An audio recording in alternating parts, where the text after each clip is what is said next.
This is recording in progress. This is a special meeting of the Joint City Council and Planning Commission, and it's Friday, July 26, 2024. Would you please rise and join me in the Pledge of Allegiance?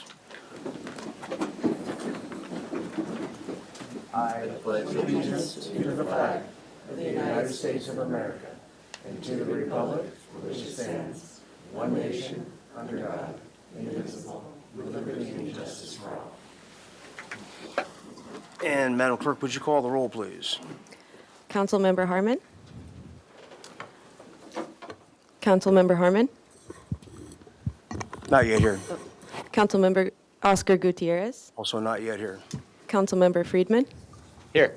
Councilmember Jordan. Here. Councilmember Sneddon. Here. Councilmember Alejandra Gutierrez. Not yet here. Mayor Rouse. Here. Jeez.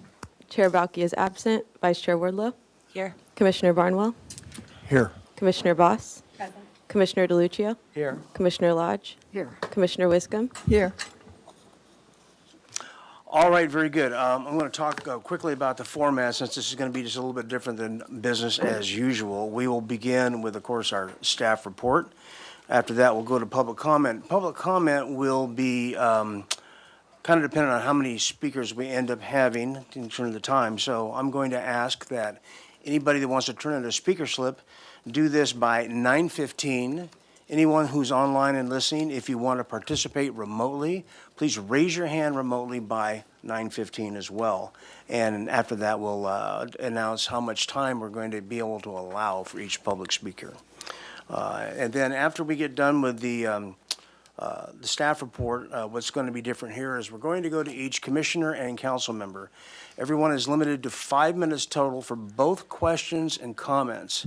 Staff are going to list the questions, whether they're legal questions or whether they're procedural or just community development questions, and we'll answer them en masse afterwards, after we're done. So, and the idea here is so we get to say our piece, but because it's also a very limited agenda, a very limited number of items.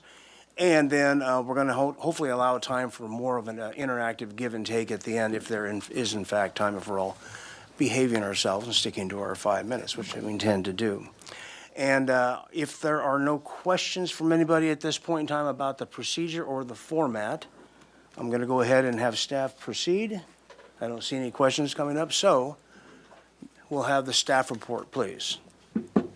And note that Councilmember Gutierrez is here. Oscar. Okay. And thank you, Mayor Rouse. Before staff presents today's report, I just would like to kick us off with some opening comments. First of all, thank everyone for being here this morning. I know this joint meeting has been something that both PC and council has been looking forward to, so I'm glad that we were able to convene both bodies this morning for this important conversation. As you know, we're here to talk about a couple policies and programs that we outlined in the recently adopted housing element. Adaptive reuse is housing element program 1, and the hotel zoning ordinance, reviewing and exploring options there, is number 20 in the housing element. We really hope today to accomplish a couple things. One of those is identifying areas of the city where we want to allow adaptive reuse to take place, and then also looking for areas of the city where we think it's appropriate to maybe scale back and restrict hotel as an allowable land use. The meeting will run, as Mayor Rouse mentioned. We will give a staff presentation in full, then open it up to public comment, and then hand it over to you all. In terms of where we go from here and the timelines associated with these two housing element items, it's the same for both. We're kicking things off today and really hope to have both completed in about a year from now, year and a half from now. Where it goes next, this is just an initial step. From here, we will focus the comments that we hear today and look to future opportunities to discuss these related topics through the drafting and development of ordinances. Both programs will require zoning ordinance amendment, and those will come back before PC and council sometime soon in the future. So with that, I'd like to turn it over to staff for their presentation and get the meeting going. Thank you very much. Thank you. Good morning, Mayor, City Council, and Planning Commission. My name's Dana Falk. I'm a project planner in Long Range and Special Studies in Community Development Department. And as Eli introduced, we're talking about adaptive reuse and hotel zones. The purpose of the meeting today is to receive direction from City Council and Planning Commission on where and how we should implement these two housing element programs. We are focusing in on Housing Element Program 1 to facilitate conversion of non-residential buildings to housing, and Housing Element 20 to evaluate hotel zones. There are 3 topics that are related to both adaptive reuse and hotel use that we will not be touching upon today. One is the coastal zone. It's excluded because the Coastal Act and the local coastal program prioritize visitor use and access over residential. Short-term vacation rentals are also going to be excluded. They are considered a hotel use in our zoning ordinance, and there are separate efforts being undertaken by staff in conjunction with city attorneys that's looking to develop a program to regulate STVRs in both inland and coastal zones. And additionally, there is a separate staff effort undergoing HE 31 to secure permanent affordable housing funding. That's not going to be discussed today since it is being done separately. To begin this conversation, I want to touch upon a few things in the 2023-2031 housing element. The housing element is one of 8 elements in the city's general plan with a purpose to establish goals, policies, and programs with the commitment to produce affordable housing. There are many parts in the housing element, but today I'm only going to focus on 3 of them. The Regional Housing Needs Allocation, which is called RHNA, the Suitable Sites Inventory, and 2 of the 32 programs in the document.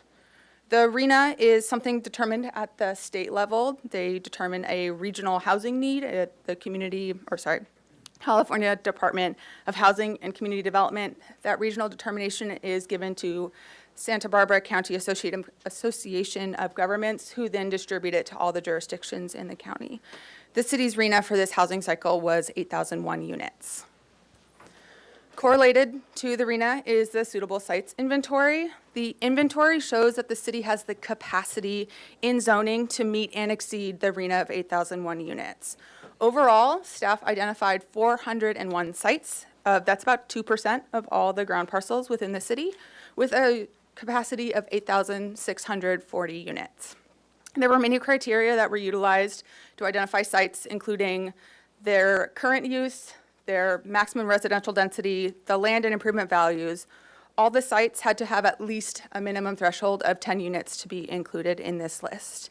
An important note about the Suitable Sites Inventory is that just because a site's identified does not mean it will develop as housing within this housing element cycle by 2031. When we look at where the suitable sites are across the city, as shown in the map on the slide here, you can see that a majority of them are clustered in the downtown area. Now we're going to jump into our first housing element program for discussion, HE1, to facilitate conversion of non-residential buildings to housing. The housing element directs creation of an adaptive reuse ordinance to create housing with an initial focus on the central business district and any buildings that are designated as a historic resource across the city. Implementing this program not only supports housing element goals, but also goals from the economy and fiscal health element, as well as the historic resources element. Now, this is just a summary on this slide. The full text of this program was included in attachment 1 of the council agenda report. So what is adaptive reuse? Adaptive reuse reutilizes an existing building for a different use than what it was originally constructed for. Think of an old factory or warehouse converted to residential lofts. In essence, adaptive reuse recycles a building. In recent years, there's been a lot more interest in adaptive reuse due to high rates of commercial space vacancies and the housing crisis. In the city at present, we do allow adaptive reuse. It's known under a different name. It's called change in use. And this is due to the type of zoning scheme we have in the city. All commercial zones here allow residential use. Change in use does typically require some relief from development standards. Like I said, those buildings were designed and constructed for a different use than residential, so some of the requirements that we have for residential uses may not be possible in that site. Those projects typically will require or request relief, either using a zoning modification or a concession that they're available through the state density bonus law. To show some projects that have completed the conversion to residential, I have 3 here. 821 State Street completed 14 units in 2024 and is a mixed-use building with some commercial remaining on the ground floor. 16 West Mission Street completed in 2021, added 23 units. It converted fully over to residential from commercial. And at 1325 State Street, 2 units were created on the second floor of a building, and that was completed in 2021. Now, these projects did require relief from the residential development standards listed on this table. You can see that open yard density and parking development standards were most commonly requested, among others. There are other projects that are also in the process that utilize these same relief requests. So, for the adaptive reuse ordinance, staff proposes changes to these development standards to facilitate projects converting to housing. These standards, as I outlined in the previous slide, are ones which are typically requested for relief. Adaptive reuse revisions for an ordinance would change the vehicle parking requirements and would not require any additional parking on site than what is already there for the residential use. To note, within the central business district, a majority of these sites don't have to provide any parking currently, and that would remain the same going forward. So projects could actually remove any parking in that area. No open yard would be required for these projects converting to residential. These were designed and constructed without open yard for their commercial use, and so it just may not be possible to maintain the existing building and provide that open yard space. And finally, density. There would be no restriction on density in an adaptive reuse ordinance for residential. Instead, projects could propose as many units as would fit inside the building with a minimum unit size and a maximum average unit size restricting it. Historic resources, though, throughout the city would still have to meet the density maximums within the land use designations. There would be some standards that would remain unchanged. Those include inclusionary housing requirements, average unit size, and bike parking. The purpose of today's hearing is to receive feedback on where we should focus this adaptive reuse ordinance. And I want to clarify, these are or options, not and requirements. So a project could use the adaptive reuse ordinance if they meet any one of these bullet points. We are not proposing a citywide adaptive reuse ordinance at this point. We are focusing more on the central business district because it aligns with multiple plans and policies already in place across the city.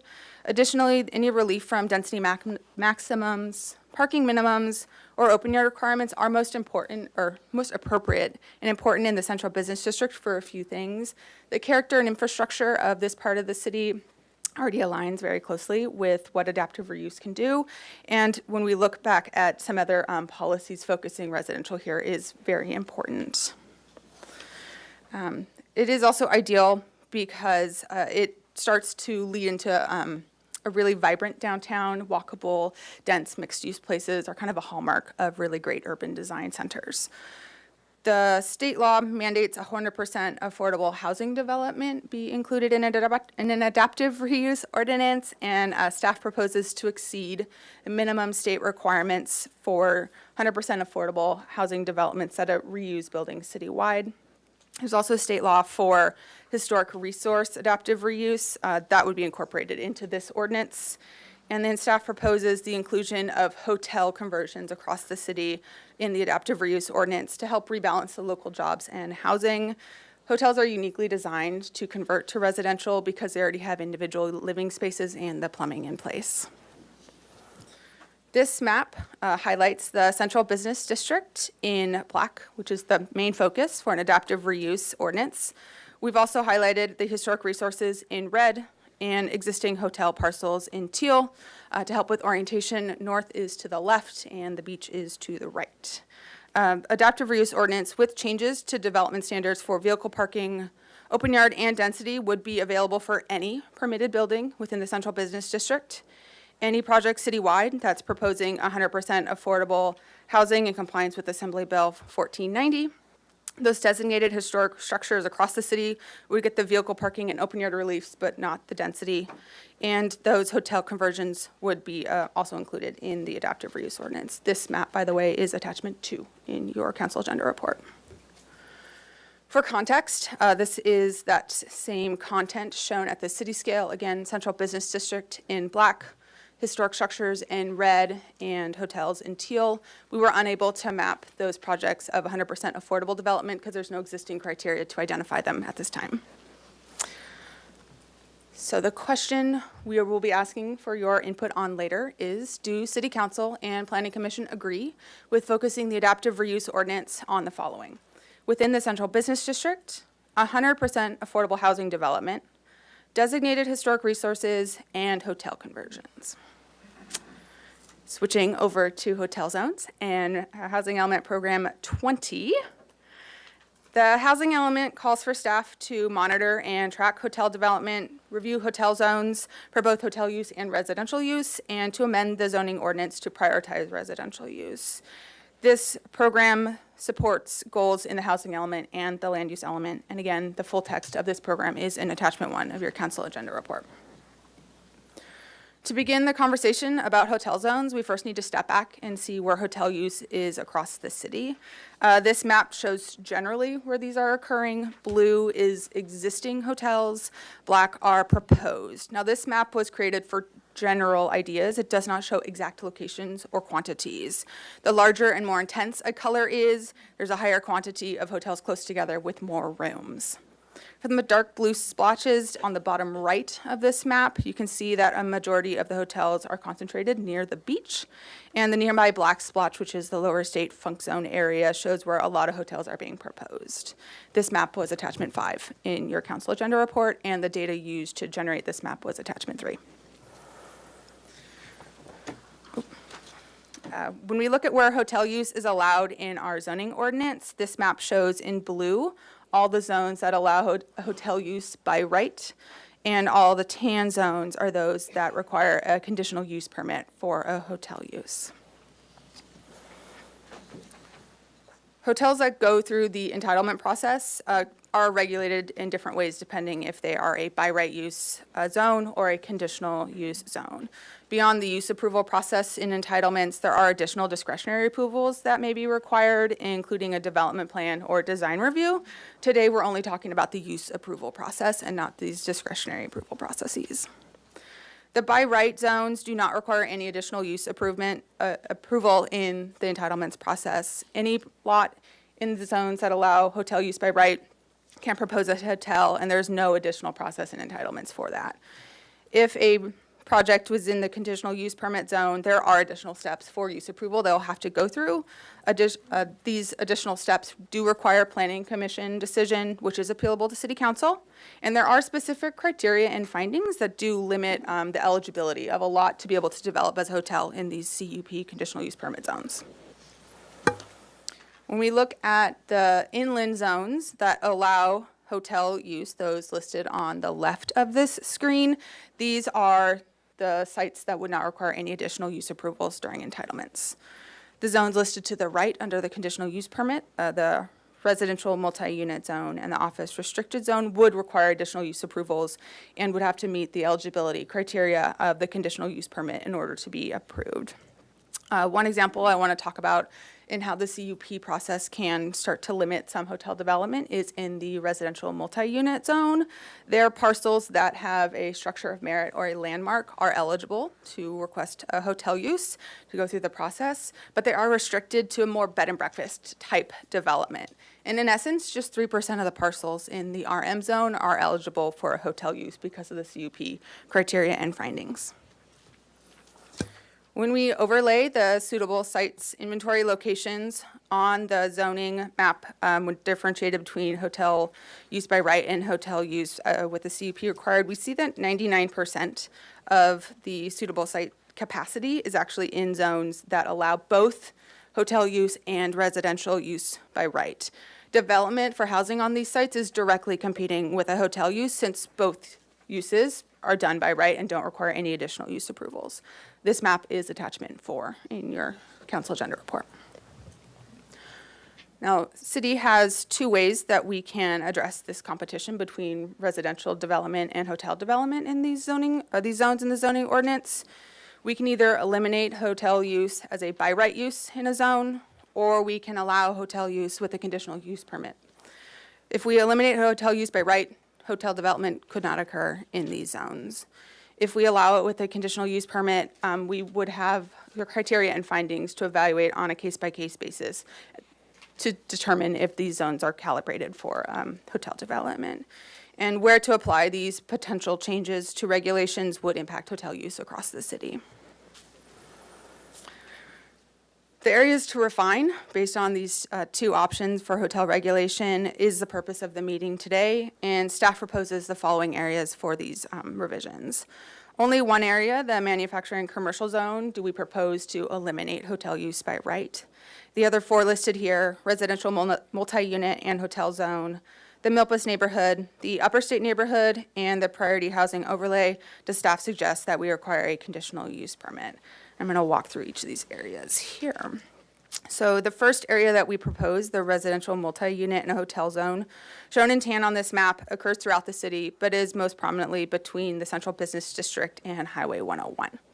This zone is a residential zone with a focus on medium-high density, and it does allow a limited quantity of non-residential uses, including hotel use by right. Revising these parcels to require a conditional use permit would align it with the similar RM residential multi-unit zone, which does not allow hotels except on sites with a structure of merit or landmark and a CUP. There are 103 suitable sites identified in the RMH zone. That's 376 unit capacity identified, and that's 5% of the inland total. The next area is the manufacturing commercial zone, shown in gray here. It is along the Haley and Gutierrez Street corridors from Anacapa out to Quarantina Street.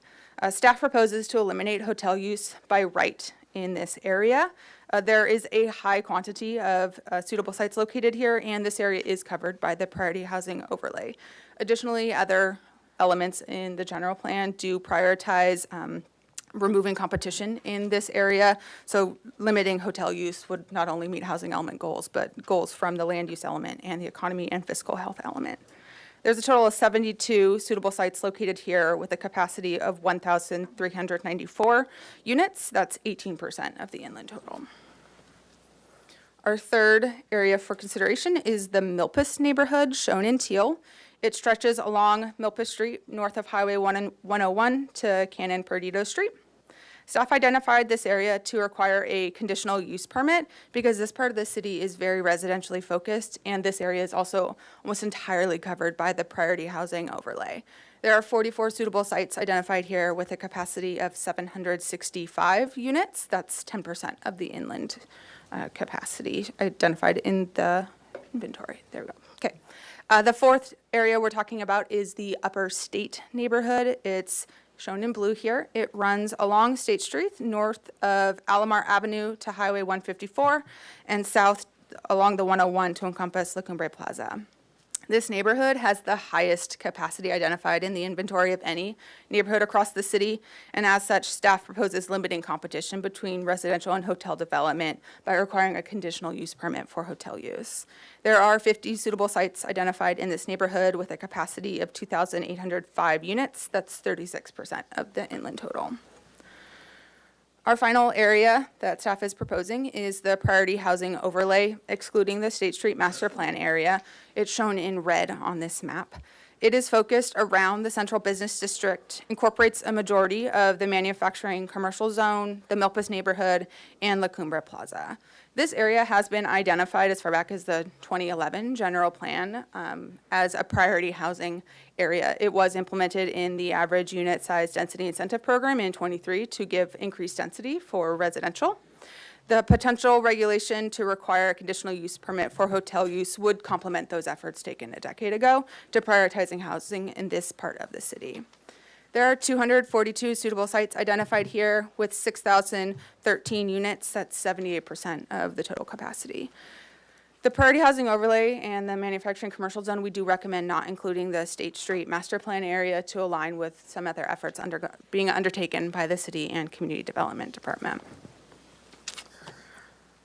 When we combine these 5 areas for potential hotel regulation changes, it would impact 88% of the entire capacity identified in the suitable sites inventory. Adding these all together is a little bit more nuanced than just summing each of these percentages because there are overlaps. So this number of 88% is if all 5 areas were undertaken with regulation changes. They would remove direct competition between housing development and hotels in all of these areas. And this map was attachment 6 in your council agenda report. Staff's question for direction on the hotel zones is, do City Council and Planning Commission agree with the below recommendations for limiting hotel use in the following areas? Residential multi-unit and hotels RMH zone, manufacturing commercial MC zone, the Milpas neighborhood, Upper State neighborhood, and priority housing overlay. And there's a second component to this question, is do City Council and Planning Commission agree with the areas proposed to require a CUP, a conditional use permit, versus eliminating the use altogether? And again, we will come back to these after public comment. The final section of today's presentation is next steps of how to implement these 2 housing element programs. Both of these programs would require a change to the zoning ordinance, and any change to the zoning ordinance requires an ordinance amendment. The ordinance amendment process, beyond our initial meeting here today, would require a minimum of 4 more hearings with Planning Commission and City Council. As Eli mentioned, the timelines for these are in the housing element and are 1.5 years out from today. As we close this presentation, I'll leave off on the questions that staff are asking for direction to implement the zoning ordinance amendments for adaptive reuse and hotel use zoning. Thank you. All right, thank you very much. So, once again, I encourage everybody to include these questions or answer these questions or approach them in your comments and question period of 5 minutes. Madam Clerk, are there any hands raised online for public comment? Thank you, Mayor Rouse. At this time, there aren't any hands raised. I'm sorry? There aren't any hands raised. No hands raised. Okay, very good. So with that, we'll go to public comment. And for those of you who have just arrived, we're going to do public comment and then do questions and comments together, 5 minutes per council member and commission member. And we have time with the number of speakers here to go ahead and allow for 3 minutes. So we'll start with Rhonda Dell, please. Be followed by Adele Azam. Oh, go over to the podium if you would, please. And you have 3 minutes for specifically this, what's on the item agenda today. My name is Rhonda Dell. Thank you. I first and foremost just want to voice my overwhelming support and I just want to voice my overwhelming support and enthusiasm for this initiative. I've worked in high-density housing in urban and suburban urban neighborhoods for the past 30 years, including dozens of adaptive reuse projects, and have seen how they can transform neighborhoods affecting retail, which I know on State Street is an issue with the turnover. So my family's tired of hearing me on this soapbox, so here I am. And I'm happy to support in any way. So that's it. All right, thank you. Dale Azam, please. Be followed by Dan Black.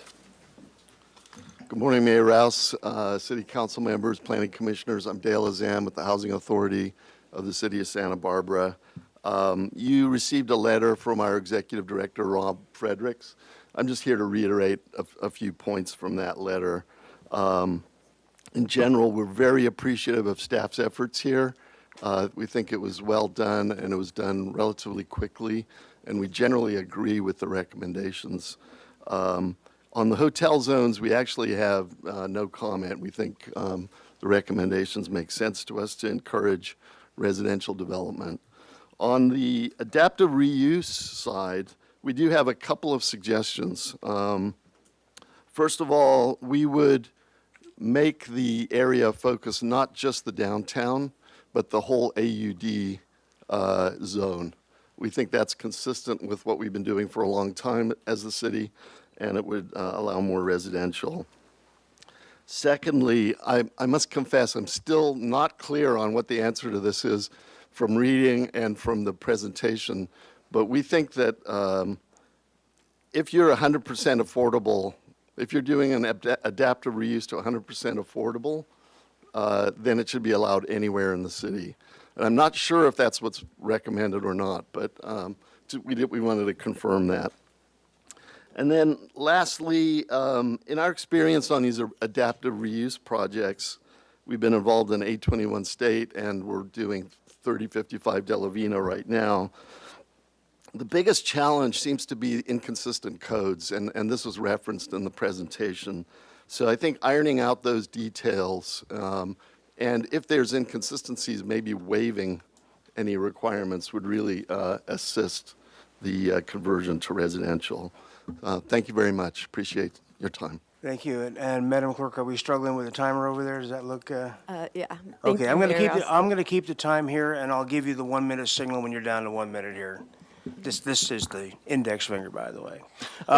Ms. Black, go right ahead. Thank 3 you for minutes. choosing that finger. Mayor Rouse, council members, and planning commissioners. My name is Diane Black, and I'm here representing the League of Women Voters of Santa Barbara. You should have received a letter from us yesterday. We really appreciate the opportunity to provide input on proposed changes to adaptive reuse and hotel zoning proposed by your staff, and we too are really pleased to see two of your implementing measures from the housing element coming forward so quickly. So we're really happy to see that. We support efforts to preserve and significantly increase low and moderate income housing supply for all ages, families, and disabilities, and support policies that improve sustainability of housing units and neighborhoods. Both of these programs fit in those goals that we have. With respect to hotel changes, changes to the city's pyramid zoning to prioritize housing is crucial to ensure our zoning code reflects the community's critical need for more housing. We support the proposed rezone of the Haley Street and Gutierrez Street corridor to disallow hotel use. Additionally, if an area is designated as priority housing overlay, it should truly prioritize housing development only. Eliminating competition from hotel developers in these areas will encourage and make it more financially feasible for developers to build much-needed homes. Furthermore, requiring a conditional use permit for hotel use on Milpas and Upper State Street is a sensible approach, although we suggest that care be taken to ensure that this provides a meaningful limitation on hotel use with clear standards. This will allow for careful consideration of the impacts of each proposed hotel, ensuring development aligns with the surrounding neighborhoods and provides a measurable community benefit. With respect to adaptive reuse, the League also supports the program for reuse of our commercial structures for affordable housing and housing generally. This leverages our existing infrastructure, reduces development timelines, and minimizes environmental impacts while providing much-needed housing options for local workers. We think it's just a really important tool to have. The League supports the focus of the adaptive reuse ordinance as presented by staff, and we urge the City Council and Planning Commission to consider additional regulatory flexibility and incentives for developers who commit to providing above the city's minimum affordable housing requirements. Thank you. Thank you. Brian Cornell.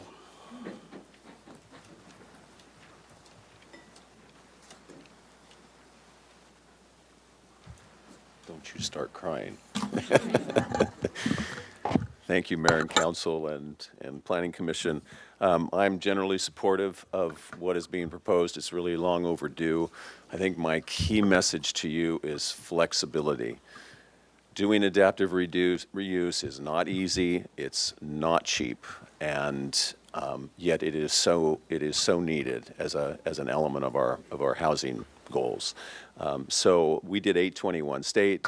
We're working on 12 East Carrillo. Both are really exciting, but they're both the benefit of building types that allow some flexibility. So what I encourage you to do is direct staff to work with the building department and the fire department to find ways where there can be code exceptions made that are reasonable and still protect life safety, but don't have to follow the absolute letter of the law, because some things are really tough, not the least of which, and it's mentioned in the Housing Authority letter, the emergency egress. So when you sprinkle these buildings, I think you're providing a lot of a lot of safety.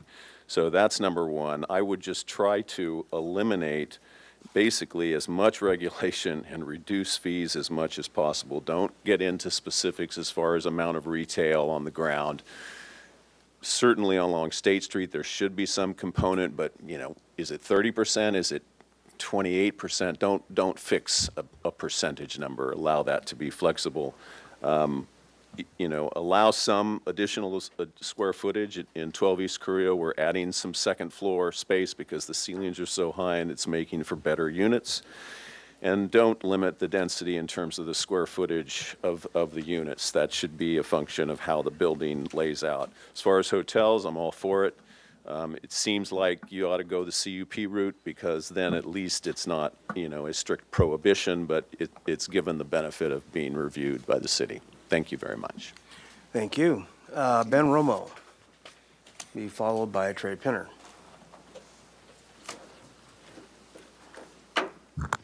Hi, thank you. I'm providing input today on behalf of myself and my clients, Jason and Kevin Yardy, who we've together done some projects downtown. In written comments, we suggested some improvements to the draft adaptive reuse policy. Today, I want to focus on the city's inclusionary ordinance and why we feel it shouldn't apply to adaptive reuse projects in the central business district. Housing in the central business district, we feel, should be viewed primarily as a strategy to revitalize State Street. I've helped lead 2 projects Brian mentioned, and I'm very honored to follow Brian Kernall in my comments. But we've done 2 commercial to residential conversions downtown, 821 State. Ended up being a philanthropic endeavor with the owner donating the property after we got it entitled, and then the housing authority building it and now serving for 14 low and moderate income households. The other is in process. Brian mentioned 12 East Carrillo, where we're using state bonus density to get the number of units that we think makes sense in the project. 2 of the 14 units will be deed restricted affordable, 1 at low income and 1 at moderate.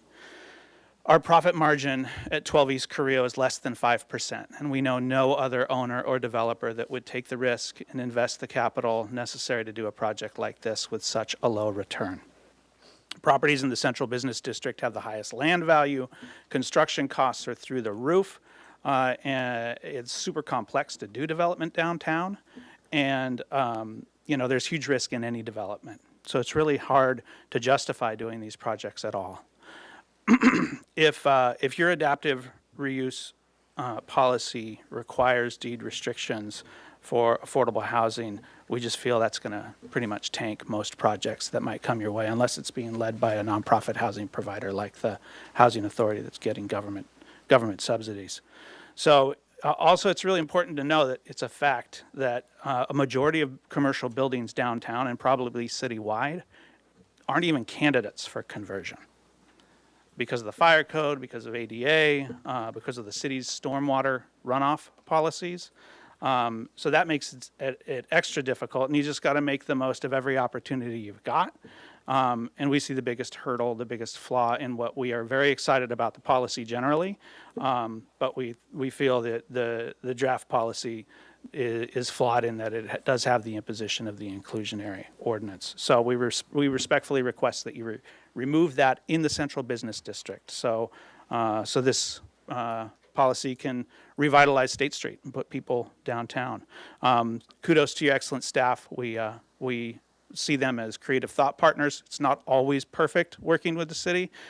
Sometimes it's frustrating, but we really, really appreciate them, and we appreciate all of you. Thank you. Thank you. Trey Pinner is the final speaker.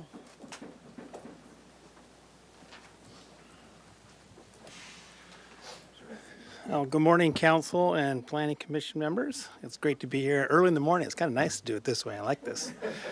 Get more of the day to go to. I also just wanted to, what Mr. Cannell said and Mr. Roma, I agree with pretty much wholeheartedly, except for when Mr. Cannell got to the hotel part. So I'm going to address my comments to the hotel situation. But I am in favor of the goals you're trying to produce with regards to the readaptive use on housing and commercial buildings. But I do have an issue with the hotel restrictions. I like to often bring up our local economist, Peter Rupert. In many meetings I've been with him, he comments many times that what you think you're planning for today will be different and not the same 20 years from now.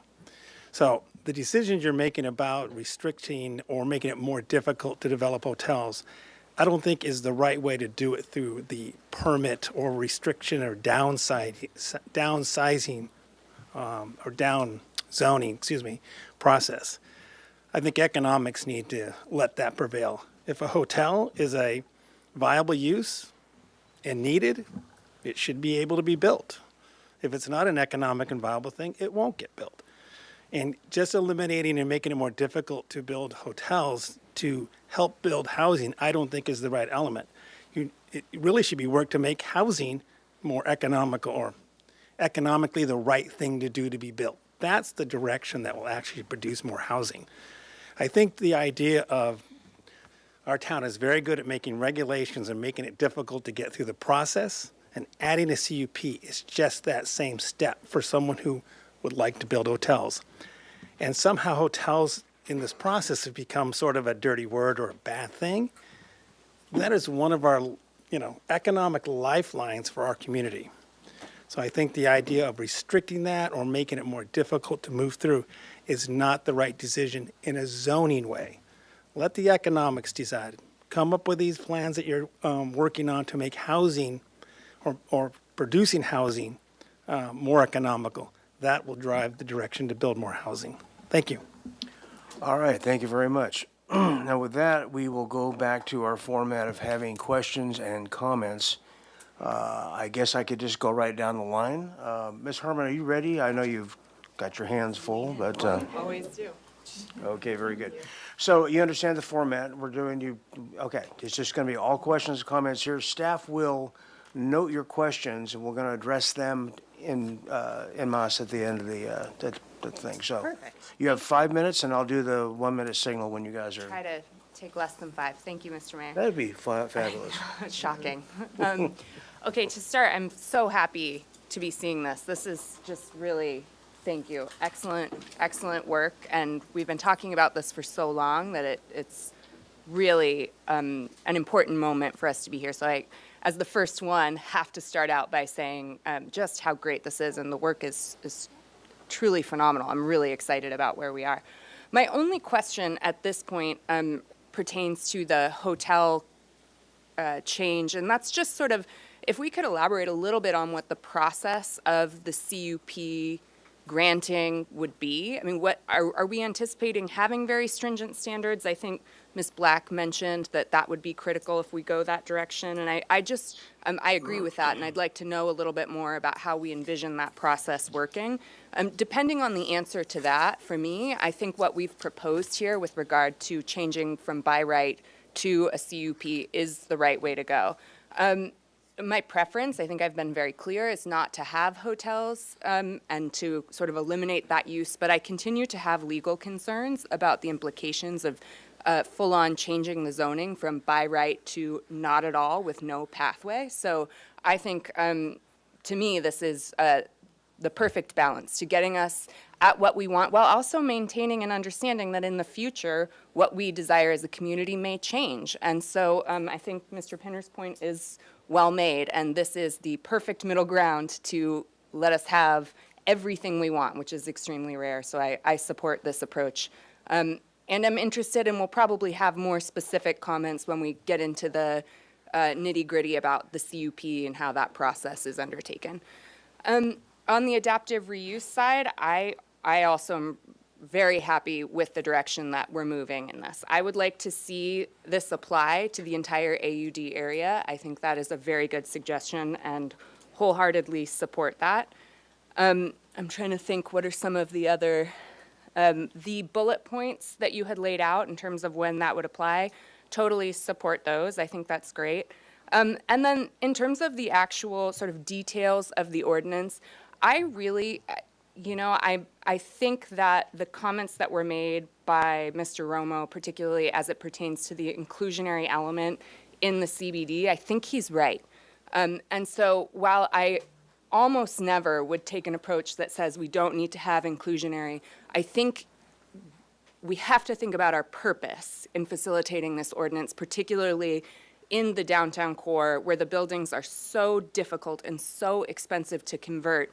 I think in that area, I would be open to not requiring the inclusionary in just that one particular area, or potentially having some sort of incentive. Actually, maybe instead of saying or, saying and having some sort of incentive. To the extent that a developer could include that inclusionary, we could find some way to make it worth their while. I don't know what that would be, but we're not talking about changing the footprint of these buildings. We're not talking about new development. So for me, it is a bit of a different question than when we're talking about new development and what we want to require in that new development. Our purpose for this ordinance is to revitalize buildings that are currently not living up to their full potential. And I think we have to keep that in mind and be as flexible and open as possible. Otherwise, we're just not going to get any use of this ordinance. So to close, I wanted to make that clear about the inclusionary element and just say, to the extent that we can include and incorporate flexibility into this ordinance, even in areas where I otherwise would be very, very rigid, when it comes to adaptive reuse, particularly in our downtown core, I will almost always land on the side of flexibility. So I'd appreciate if you guys could keep that in mind moving forward. Thank you. Thank you. Mr. DeLuccio. Thank you. Thank you, Mayor. I want to thank staff for all the work you've done on this. This is outstanding. And I also appreciate all the letters we received. That was very helpful as well. I'll start with adaptive reuse. I like the idea of unlimited density. That's a way, as we do adaptive reuse, to make it more financially feasible for the developers. I also, the Yachty projects were really good examples of adaptive reuse. I actually went to the 821, there was an opening for that building, and the thing that stood out was that the front part has a bunch of commercial, and it still looks like it's vacant. So maybe some of that commercial could have been used for additional housing, and so I'm supportive of eliminating how much commercial you would need on the first floor. Right now it says you need 100% in the front, I guess, of commercial. I would look to reduce the percentage. Also, I'd like to have a better understanding from staff what we mean by 100% affordable. I know what affordable is, but in this case, I was reading it and I wasn't clear what that meant. Going on to the hotels, I'm actually for looking or exploring expanding to all the AUD overlay zones. I think staff pointed out initially they perhaps were going to start just with the one that we're talking about now for ADU in the central business district. But if we can perhaps explore expanding that out now, that would be great. As far as eliminating in the RMH, I'm in agreement with that. I'd like to find out more information about the MC, the manufacturing zone. I know that you're talking about eliminating the hotel use there. And I gather, is that to encourage more housing? So that's something I would appreciate looking into a little bit further. And I'm definitely a proponent of a CUP for the hotels. It's interesting, I came from another city and we did require CUPs for the hotels. And that gives an opportunity to go through more process, and it would come to the Planning Commission. And then we can look at some of the conditions that are attached to that. And it's interesting, I'll just end on this. I know that we do have adaptive reuse now in the city. It's rolled into a different part of the zoning ordinance, and so I'm glad we're going to separate that out and make it a standalone. So I think those are my comments for the moment. Thank you very much. Mr. Friedman. Thank you. This is exciting, and I appreciate all the work that our staff put in and our public participation from our partners in the community, the Housing Authority, League of Women Voters, and others, and the feedback and the Planning Commission colleagues as well, who have been dealing with this at multiple meetings to get this here. And one of the aspects of this was that the Long Range Development Oversight Committee implementing the housing element, and this in particular was one of the reasons that we, and as a council, ultimately decided to add a couple of positions within to fast track this, because this is an important one and it's been on the books for a few years. So glad that we are finally taking movement on this. So I will go through, so I am generally supportive of the staff recommendations today in the way they are. So I'm just going to hit some points. One issue that I'd like to get some more understanding is because this would take away or not require any parking, but bikes are going to be a major part of our transportation mode in the future. And when we talk about bike parking, that's bike parking. It's not e-bike parking.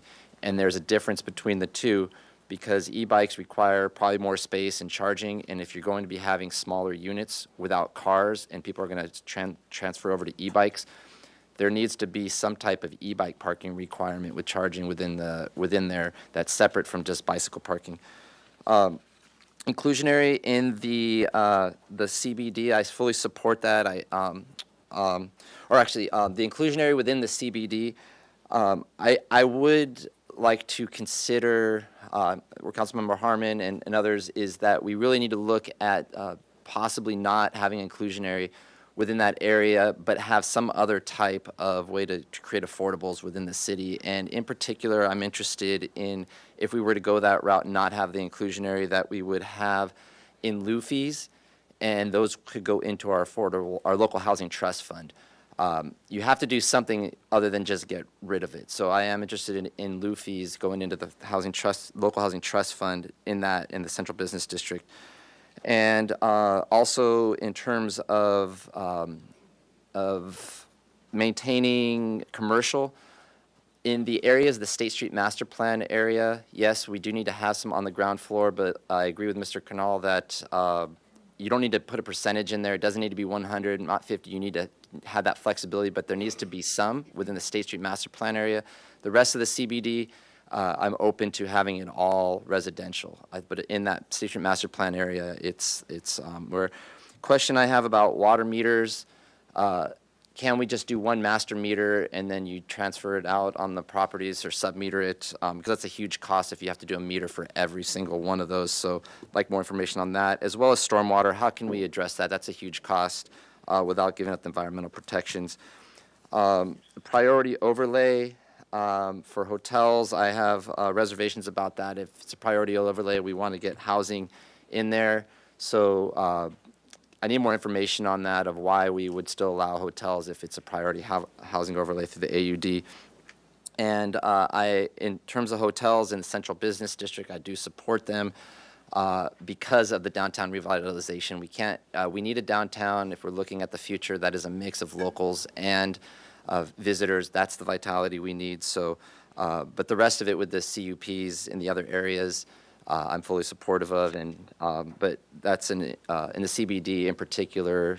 Still allowing hotels is something that we need to consider, but how we incentivize housing still is a priority, and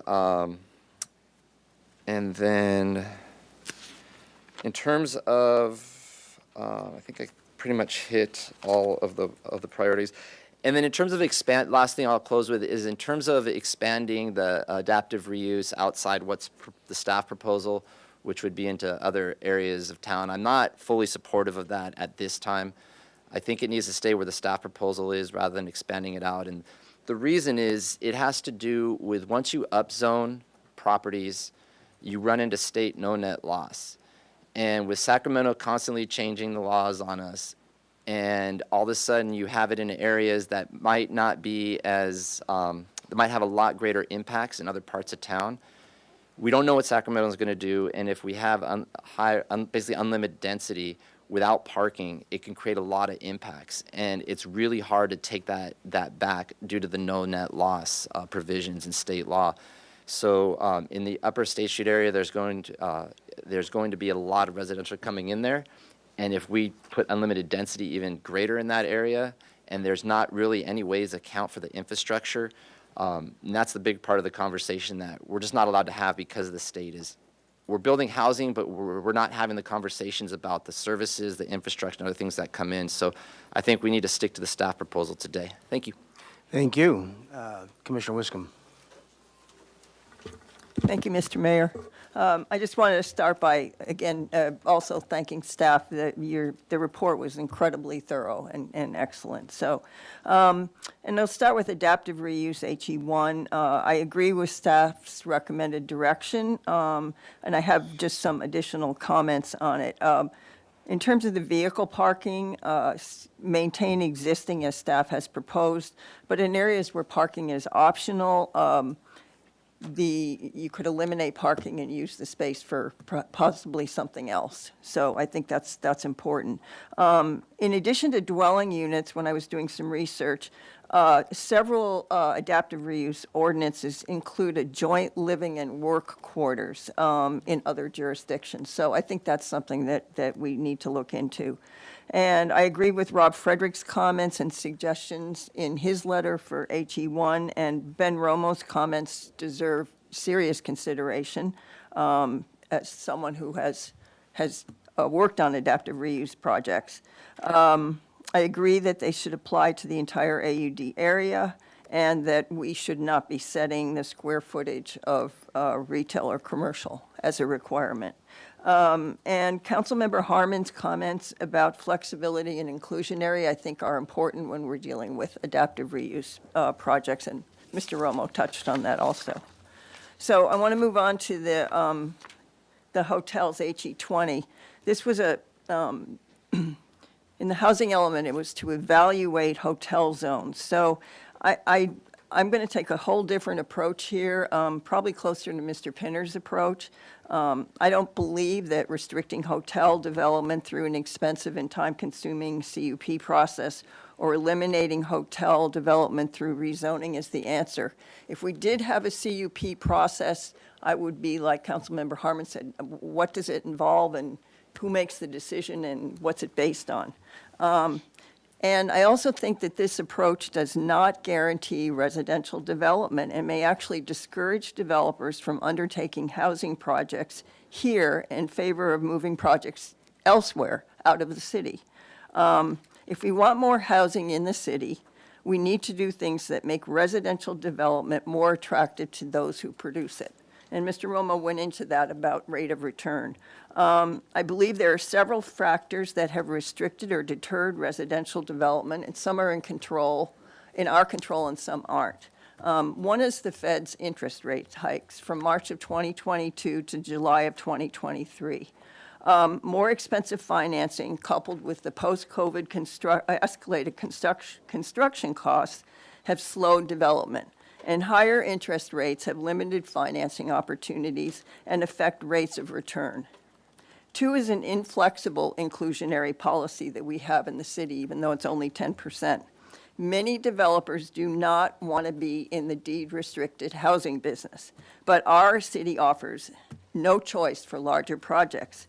And this is exacerbated by ongoing discussions around rent controls or rent caps, therefore creating an uncertain environment for potential housing developers. We need to develop policies and actions that prioritize and incentivize residential development over hotel development. Number one, let developers choose between depositing funds in the Affordable Housing Trust Fund for deed-restricted housing or develop the required affordable units. I know this effort is underway, but it really needs to be accelerated.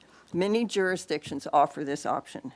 Number two, explore ways to limit and decrease costs for development processes and ways to reduce or modify development standards if the proposal includes housing. Number three, gather data from developers who submit hotel applications in lieu of housing proposals to better understand their reasons for that choice. We've had a project at 710 State Street that was residential and then got switched to a hotel. What were the reasons for that? It's a big project. Number four, study how other jurisdictions deal with fractional ownership for preparation of a zoning ordinance for fractional ownership. So I just want to say I don't support rezoning. I think if we look to the future, there might be a time when we want more hotels. And I think rezoning is a big step in in an effort that maybe shrinks the big picture down to something smaller. And I would want more information on the CUP process, on the requirements for that. But I really do want to just emphasize that I think we really need to look at ways to encourage housing over hotel developments. Thank you. Thank you. Ms. Snidd. Thank you, Mayor Rouse. I will echo the wonderful work by staff on bringing this forward, and I know many of us have been pushing for this for, well, I don't know, at least over 7 years, and so the wait was worth it. There's a lot of detail in here, and the presentation was really excellent and just so many considerations. So thank you. So many benefits of the adaptive reuse that were named. We're going to fill those vacuous, empty spaces, and not just with more retail, but with housing or possibly and retail with it. It increases the housing downtown, CBD, vitality, all these things well known. This summary of potential of over 6,000 units to be in already existing buildings is really phenomenal, that analysis to look at that actual number. And what hasn't been mentioned yet is just environmentally and sustainability-wise, this is the right thing to do. I mean, reuse, recycle, repurpose, these are all in this adaptive reuse ordinance and idea and concept. So to my comments, I would allow in the CBD and in the AUD high priority overlay. Again, even with upper state considerations, these would be in previously existing buildings that are, probably vacant at the moment and would be a good use for that. I would allow adaptive reuse, I suppose it already is, 100%, if it's 100% affordable everywhere in the city. Is that clarified? Okay, thank you. And then for the inclusionary question, otherwise I would go with whatever it is for the area that it's in. So if it's at 10%, if you don't have 10 units or more, then we don't need to worry about inclusionary for these. If you're just in a long storefront adding 1 unit in the back so you can break it up, that doesn't need to have the inclusionary consideration. But if the building's large enough that it can accommodate over 10 units, then I think one of those units being affordable is not too much to ask. And if it's a decimal, 1.2 or 1.3, then that 0.3 could either go into an in lieu fee or for a moderate unit. It wouldn't need to be the 100% affordable. So I think if you're putting 10 units, if your building's large enough, we're not just picturing just small places being adaptive reuse, but there may be some very large structures also, and I think inclusionary would be good to have in those if it's 10 units or more. I do think it's a good idea to look at where code exceptions are possible for maximum flexibility, and having no specifics about the amount of retail required, I think is a very good idea, especially given the current situation where we have so much underutilized retail space. Don't limit the density within the footprint of what is already there and the building structure already there. Agreeing with looking at the creative ways to manage the stormwater or other requirements, water metering also, and other uses for parking. I'm not sure we want to get rid of the parking requirement, but I think maybe looking at for approval, whether that's electric bike parking or some other storage uses.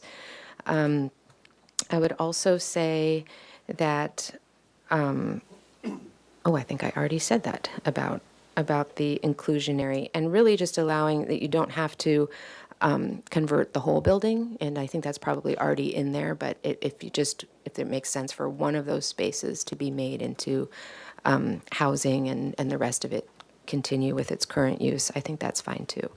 And then as for hotels, I do think we need to limit them everywhere and have only a CUP everywhere. I think that was my preference is not to have any more hotels at the moment, at least. And we did try to do an emergency ordinance hold on hotels, and that wasn't passed. So I think looking at the big picture, right now we have multiple hotels that are underbooked, underutilized. Presumably the Biltmore is going to be reopening. It's just we can't limit them in the coastal zone. So I think we have that covered. And but considering the legal ramifications that Councilmember Harmon brought up, I think having it be CUP everywhere seems reasonable.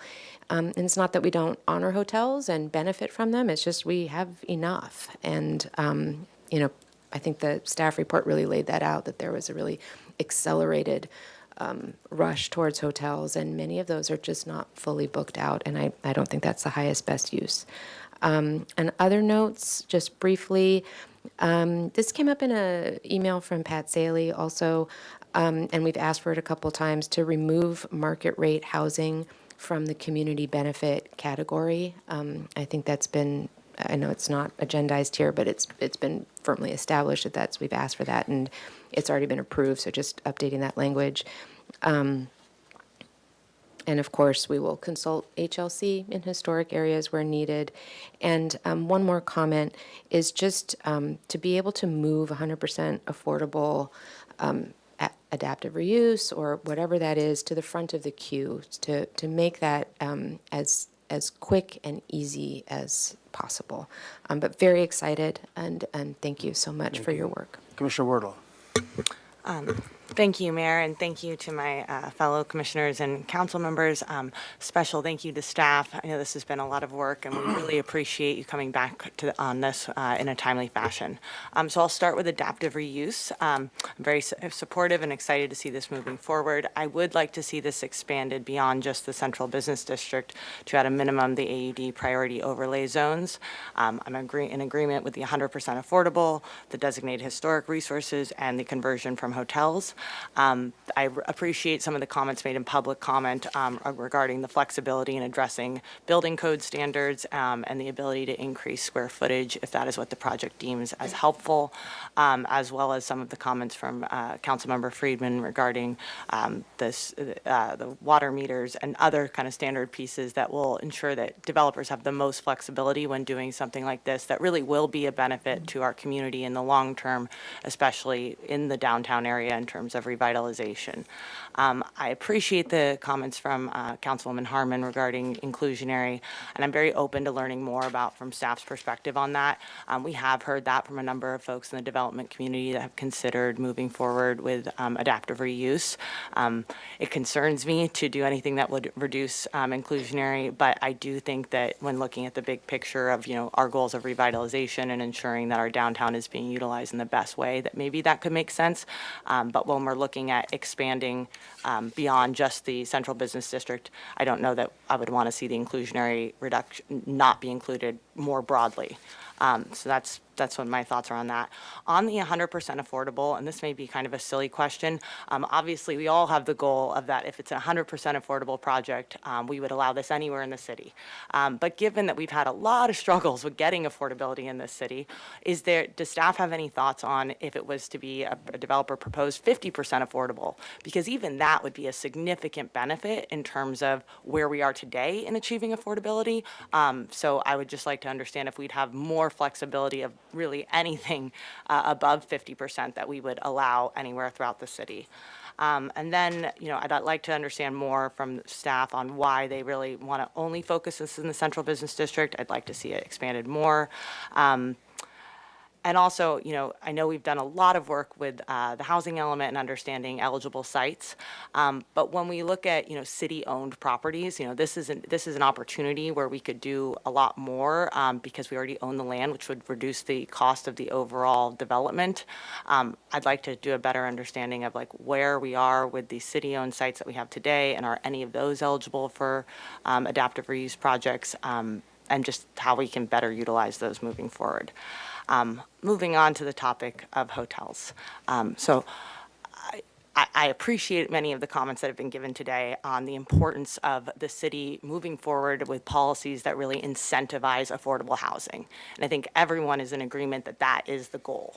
Yet we have really struggled to do that. And I think it's a difficult thing from a city perspective to be able to incentivize a developer to do so, given that we've been trying and we've had many discussions on this. When we have hotel projects come forward, it is often from the perspective that this pencils out better than a housing project does. So I have real concerns about us not taking the opportunity now to really evaluate this in a way where we look at coastal zone is still going to have hotels. They are going to continue to, and the rest of the city already has hotels, and they will continue to exist. Given the housing crisis, I think it's really important that we consider eliminating more hotel uses throughout the entire city outside of the coastal zone. This is something that, I understand that the CUP process would definitely empower the city to really evaluate these and restrict them. But that being said, that ends up in the situation where developers come forward, spend all the time and money, build out the project, come forward with the CUP, and then it's on the city to deny the project. Whereas if we just created the standard that we are no longer doing hotels throughout the city, the ones that exist will exist, and the ones in the coastal zone will continue to grow. That would create this situation where developers know the only option is to build housing. And I think that that's our best option, given how dire our housing needs are in this city. Thank you. Thank you. Commissioner Boss. Thank you. I'll layer on the gratitude to staff. Even since the housing element update was adopted, you didn't take a break. You kept moving forward and have kept us on the timeline. So just really appreciate the work that you've done to move it going, to move it forward. I'm generally supportive. Just have a few questions and comments. In general, the policies and the agenda packet note the need for incentives, flexibility, and removal of constraints. And I know that we don't have time to detail those today, but I think that would be beneficial in future presentations and will obviously be spelled out in ordinance. In terms of adaptive reuse, I think I was under the impression that every item was an or, so it would be either in the central business district or anywhere in the city, 100% affordable housing, anywhere in the city. Okay, so I wanted to clarify that because if something is 100% affordable, it's anywhere in the city, not just central business district. So that I think, wanted to make sure everybody had that clarification. And supportive of those recommendations, but would also like to consider other mixed-use developments or, for example, if it's 50% affordable housing or 20% affordable housing, let's say there's also, market rate, but commercial, so I'd like that to be considered as well. So aside from just 100% affordable, any other options as well. I'd like to learn a little bit about how the city is connecting with the South Coast Chamber's housing efforts to incentivize adaptive reuse or development. Right now, they're looking at acquisition or master leasing of developments. I think it would be helpful for us to make sure that they're engaged, and I think the city is already doing that, but I'd like to hear a bit more. Shifting to hotel use. I was unclear why we're recommending CUPs in some areas. In the surveys that the city has done with developers, they say they want certainty, and Commissioner Vice Chair Wardlow just mentioned this. There isn't certainty if there's potentially a CUP process. So I'd rather tell developers for certain that we are prioritizing housing developers by excluding hotels from these areas. So not including a CUP.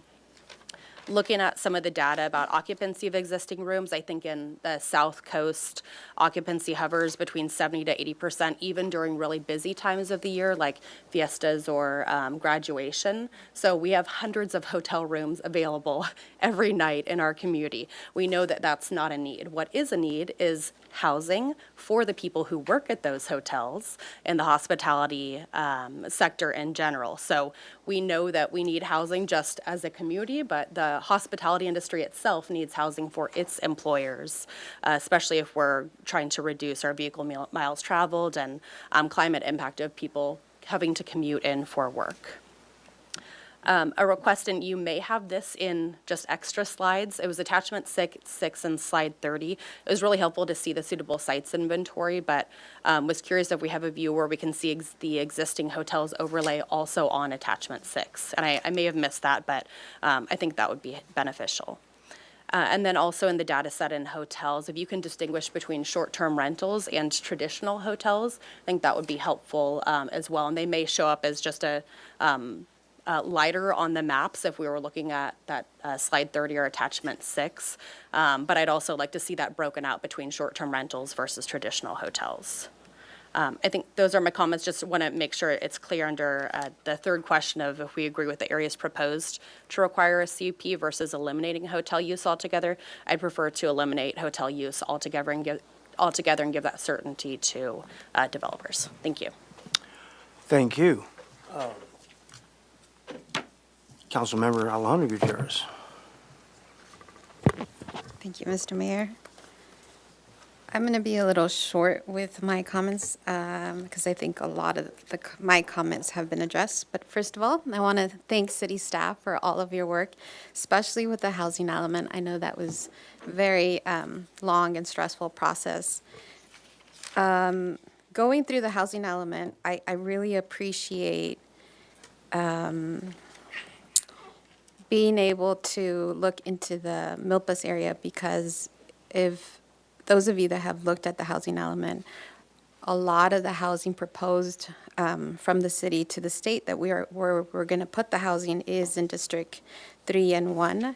I do agree with the public commenter about looking into the future, and I don't want to eliminate hotels completely. I think the staff recommendation for a CUP I will support. I will definitely support the 100% affordability and for the staff recommendation on adapted use. We live in Santa Barbara, California. We need to figure out a balance. I think the housing crisis that we have here is a reflection of the housing crisis we have in the entire state, in the nation. And I think that the fact that we're in this moment now is because in the past, we probably didn't see these changes coming. And obviously, we don't have a crystal ball where we can figure out how the future is going to be. But I think by the things that we've seen so far, we can start planning better for the future. And I think by saying no to developers on what they can do with what they can, I think we need to find a balance, because if you also look at the housing element, a lot of the property in the city of Santa Barbara is not owned by the city. It's private property owners. So by really restricting, it's already difficult enough to build in Santa Barbara. I think we really have to have a good balance. I also liked the comment from Ben Romo where he said that we also have to make it a little bit easier for private developers to do the adapted use. And so there needs to be a balance there where the nonprofits can have a little bit of a streamline to be able to build. We should also do that for private property owners that are willing to work for the city and provide us the need of housing or commercial areas that we need. Those are my comments. Thank you. Thank you, Commissioner Barnwell. Thank you, Mr. Mayor, and thank you to the staff. I could go on and on about how good this is, so thank you. I would suggest the whole general public look at what you've produced, because it's a very good document. To the first issue of adaptive reuse, I think that it should be the whole AUD area. Affordable housing, yes. Designated historic structures, yes. Hotel conversions, yes. Item number 2 that you have given us a series of questions on, I am in favor of the CUP concept almost throughout the city, and I know that developers are somewhat hampered by that process. And so I think we need to know what the CUP topics would be so that if it comes in front of the Planning Commission, we are consistent in the CUP requirements that we're asking so that the development community can know what those things are. I like having a hand on that, particularly, rather than excluding hotels everywhere, particularly because of how important hotels have been in the history of Santa Barbara. Much of our growth has come from people taking hotel rooms here and seeing Santa Barbara, and then contributing later on when they begin to live here. So I wouldn't want to limit the hotels completely, but I'd like to use that the conditional use process. I want to bounce around a little bit on some of these things. I think what Mr. Romo said is important. The central business district should not have these affordable requirements, at least in this stiff-handed way. I would like to see a discussion about in lieu fees. as opposed to just including the units themselves. I think that's another way in which the developer can begin to get a grip on what his actual costs are going to be before he steps into the math of it all. I agree with Mr. Kernall. I'm a real estate appraiser and was a general contractor for years, and I have worked in Los Angeles as well as Santa Barbara, and I've never seen housing on the first floor work. It is too quick of an interface between residential life and a busy sidewalk. So I think the idea of putting a percentage on the first floor, how much retail, how much housing, I think we should just leave that alone, not require a specificity on that. The water meter issue, I'm 100%, I'm being very specific on some of these things. I think there's nothing wrong with a single water meter on these projects because multimeters are expensive. That's another cost. I would also, to the council, suggest the Chamber of Commerce had a seminar yesterday or the day before on looking into master leasing of some of these buildings. And I think that's another thing that we should be talking about because housing isn't just any one thing. It's many, many, many things.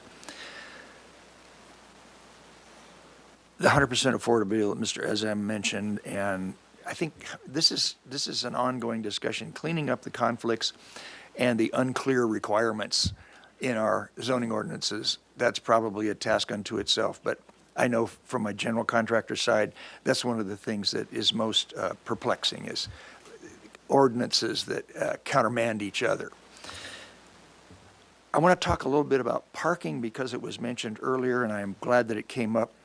We did an adaptive reuse, Planning Commission did an adaptive reuse of the old Coca-Cola bottling plant on the corner of Ortega and Santa Barbara Street. And it's an Ed St. George project, and there's no parking. And casually it was mentioned, well, they can use the downtown parking structures because they're in 100% zone of benefit. But this is a residential use. And it makes me realize that when we talk about housing, we have not addressed the parking component of it. And when we say, oh, you don't have to put in any parking, we haven't really solved the problem of what we know will indeed be cars. I think that's a component of our analysis of housing that is completely missing. Another one is the e-bikes, which was mentioned earlier. A casual, oh, we're going to have bicycle parking, doesn't really address what I think the future will be for downtown living, which is these e-bikes. So that might deserve a discussion itself. And then lastly, 1/3 of the cost of building any units is the land.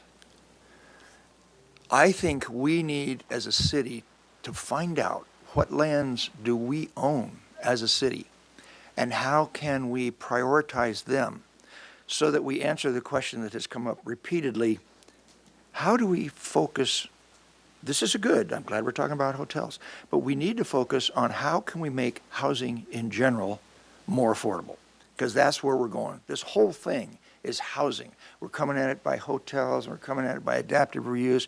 We need to discuss how do we make housing more affordable. And one way to do that is if you already own your land, then 30% of your costs are gone. And we don't have a database for this stuff. So I would like to see a database for all of these projects that are out there and we don't even know where they are. That's actually time, Mr. Barnwell. Oh, gosh darn it. And this never happened to you before, I know. He said there were people who would be talked too much. Also, I just want to wrap up. This staff report is great. Thank you very much. Thank you. Commissioner Lodge. Thank you, Mr. Mayor. I'd like to echo the comments that have been made about how great it is to see this before the city and addressing this issue. It reminded me, the whole issue reminded me 8 years ago, after working really hard on planning issues around housing affordability and the problems with vacation rentals. I was really anxious to get out of town, so I signed up for a trip to Italy. And on the bus from the airport to our hotel in a charming small Italian village that went back to Greek times, our tour director began talking about the problem of vacation rentals in her town and how it was ruining her town, and people like her were being driven out of the community because of increasing rates. So much for escaping from troublesome issues.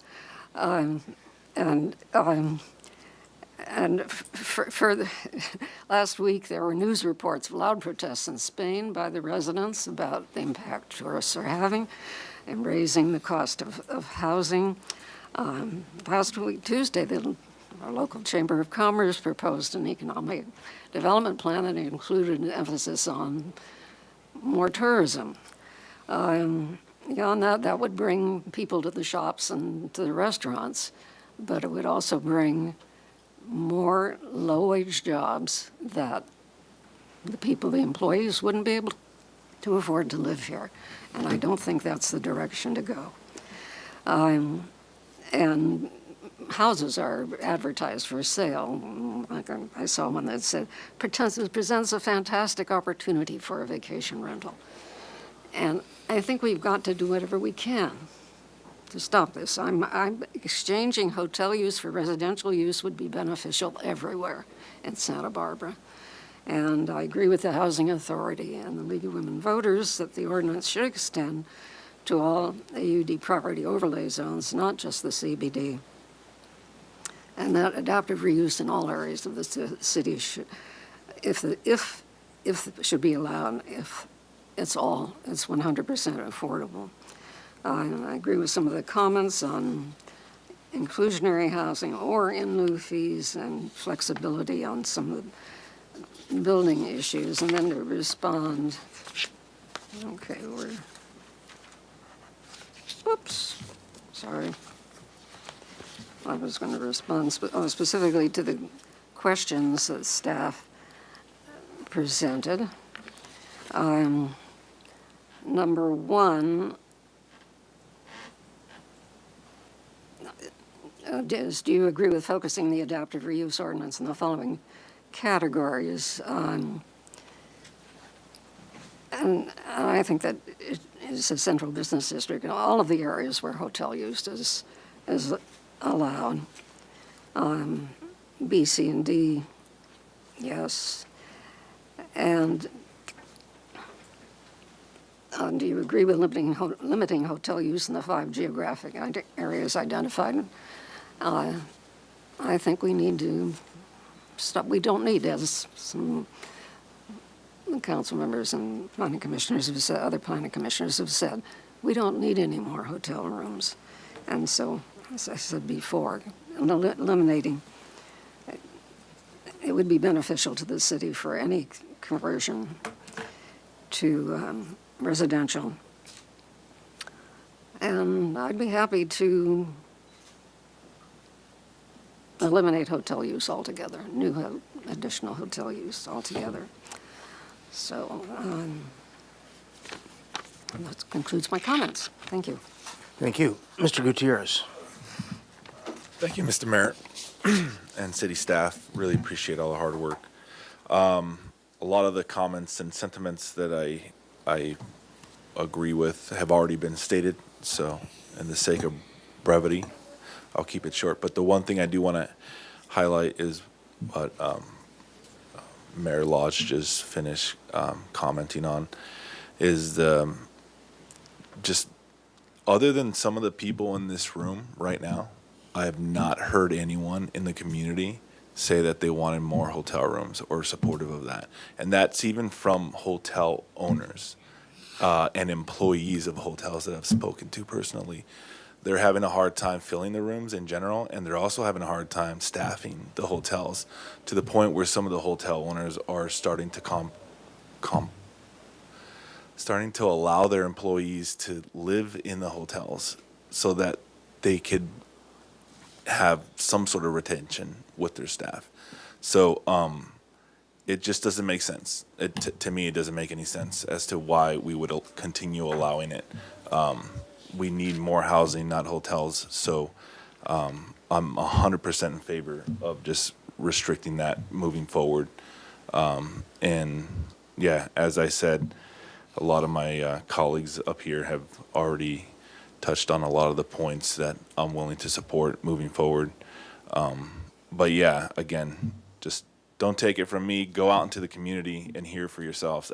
I've been knocking on doors, and literally no one I've ran into, in particular in my district, has said they wanted more hotels of any sort. So we got to listen to the people, because that's who we're working for. Thank you. Thank you. Mr. Jordan. How much time I pick up there? You have 2 minutes. Repeat the thank you to staff. There's a lot of work for me, for staff still, I think, for me on these 2 items to get somewhere where I'm ready. I appreciate the multiple pages on the housing element, but it's always never about checking off boxes for me. It's about what the end results are. And I can't remember a time that we've been accused of being too aggressive in pursuit of housing. And so I would like not to so much tiptoe into this and reference volume sitting up on a shelf somewhere that we checked off a couple housing element numbers, but I would like to be much more overly aggressive and have people tell us we're pushing housing or doing something too much. It is also very important to me when people like Brian Kernal, Trey Pinner, and Ben Romo stand up and talk about real-life experiences, that we recognize those and we incorporate those and not just look at them as outliers, because we're not doing the building. They have to do the building. So I'll go down my list for adaptive reuse. I think whatever that ends up with, it should be the owner's choice on when something is outlived, regardless of the age. And we should be striving, whether it's a empty space or a filled space, that we participate in incentives that push for the best use of that asset for both the community and the owner. That should be our choice. Our choice shouldn't be to limit or do something. It should be something that's going to be good for the community and is obviously good for the owner. My poster child for that is a relatively new building where Enterprise Car Rental takes up on the corner on Chapala, which is like a little teeny building on a prime Chapala parcel that's like more parking lot than building, and you're just going, how did that ever happen? I think we have to acknowledge and remove stormwater management challenges. You know, they are crippling, particularly in the downtown corridor where they are lot line to lot line developments, no space to do anything unless you can dig out under your slab and put a tank in. And I think even little triggers that start to play with that are just crippling to any development. In the CBD or the State Street Master Plan area, I'd like to see no inclusionary requirements. I think the burdens in the State Street corridor are the highest in the city, both in lot line to lot line development, the highest amount of price per acre, and we need to do all we can to encourage that we get housing down there, period. I'd also like the adaptive resource scope to be larger than the CBD. Somebody referenced, we already have multiple plans and policies across the city that would be referencing that. I would tell you the scorecard on that historically is we're not doing very well in that already, so why would we not latch this on and, again, move aggressively to apply it wherever we can across the city. Trey walked out. There's a large old building on Cliff Drive that used to be an ice rink. That's office building. I haven't been in there forever. It might be sitting with 50% actual occupancy post-COVID. Why wouldn't that building have an opportunity to take part in something like this? I'm confused on the chatter on the Senate bill or Assembly Bill 1490. I think that's an allowance we're talking about. It's not a requirement, right? So I'd like more information on that. I think if you're going to do 100% affordable, you get more allowances, but there's no requirement to do 100% affordable. You can do whatever affordable you want.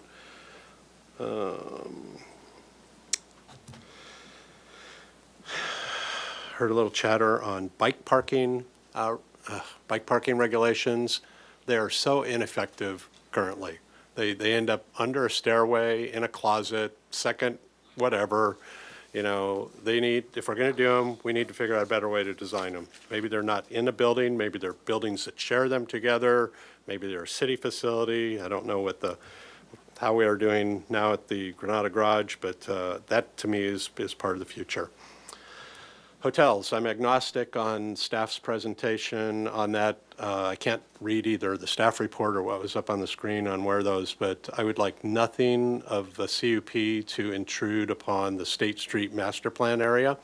It looks to me like there might be a little bleed there in some of the colors, but if you're in the State Street master plan area, I would like to see by right still hotels, and then on the rest of these for CUP or eliminate, I'm kind of agnostic.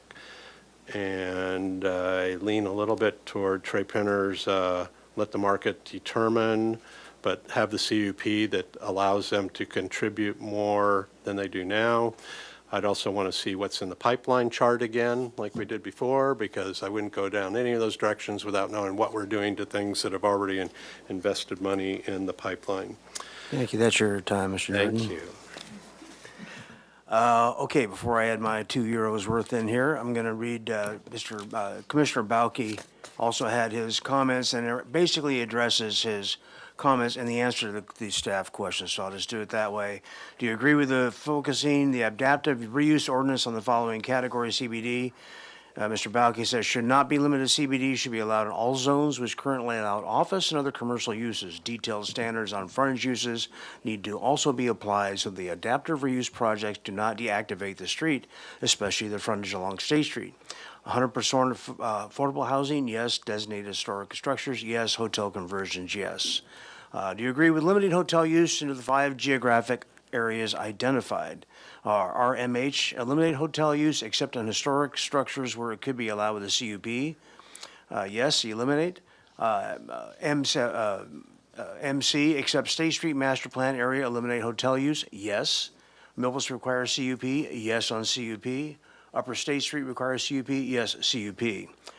Priority housing overlay except State Street Master Plan area requires CUP. Yes, eliminate period, no CUP allowance in the priority housing overlay since hotels directly conflict with the objectives of the priority housing overlay. Only a hotel with CUP is specific prescribed appropriate areas of the State Street Master Plan. And the last question is, do you agree with the areas proposed to require CUP versus eliminating hotel use altogether? Mr. Bauke says preference would be to start with the concept of eliminating new hotel uses altogether outside of the coastal zone with very limited exceptions. Since it is clear that the city has currently reached a saturation point with the inventory hotels and short-term rentals defined as hotels under current zoning provisions. The PC has been provided such information from representatives of the lodging industry and vacancy rate, current room rate pricing, and TOT reduction.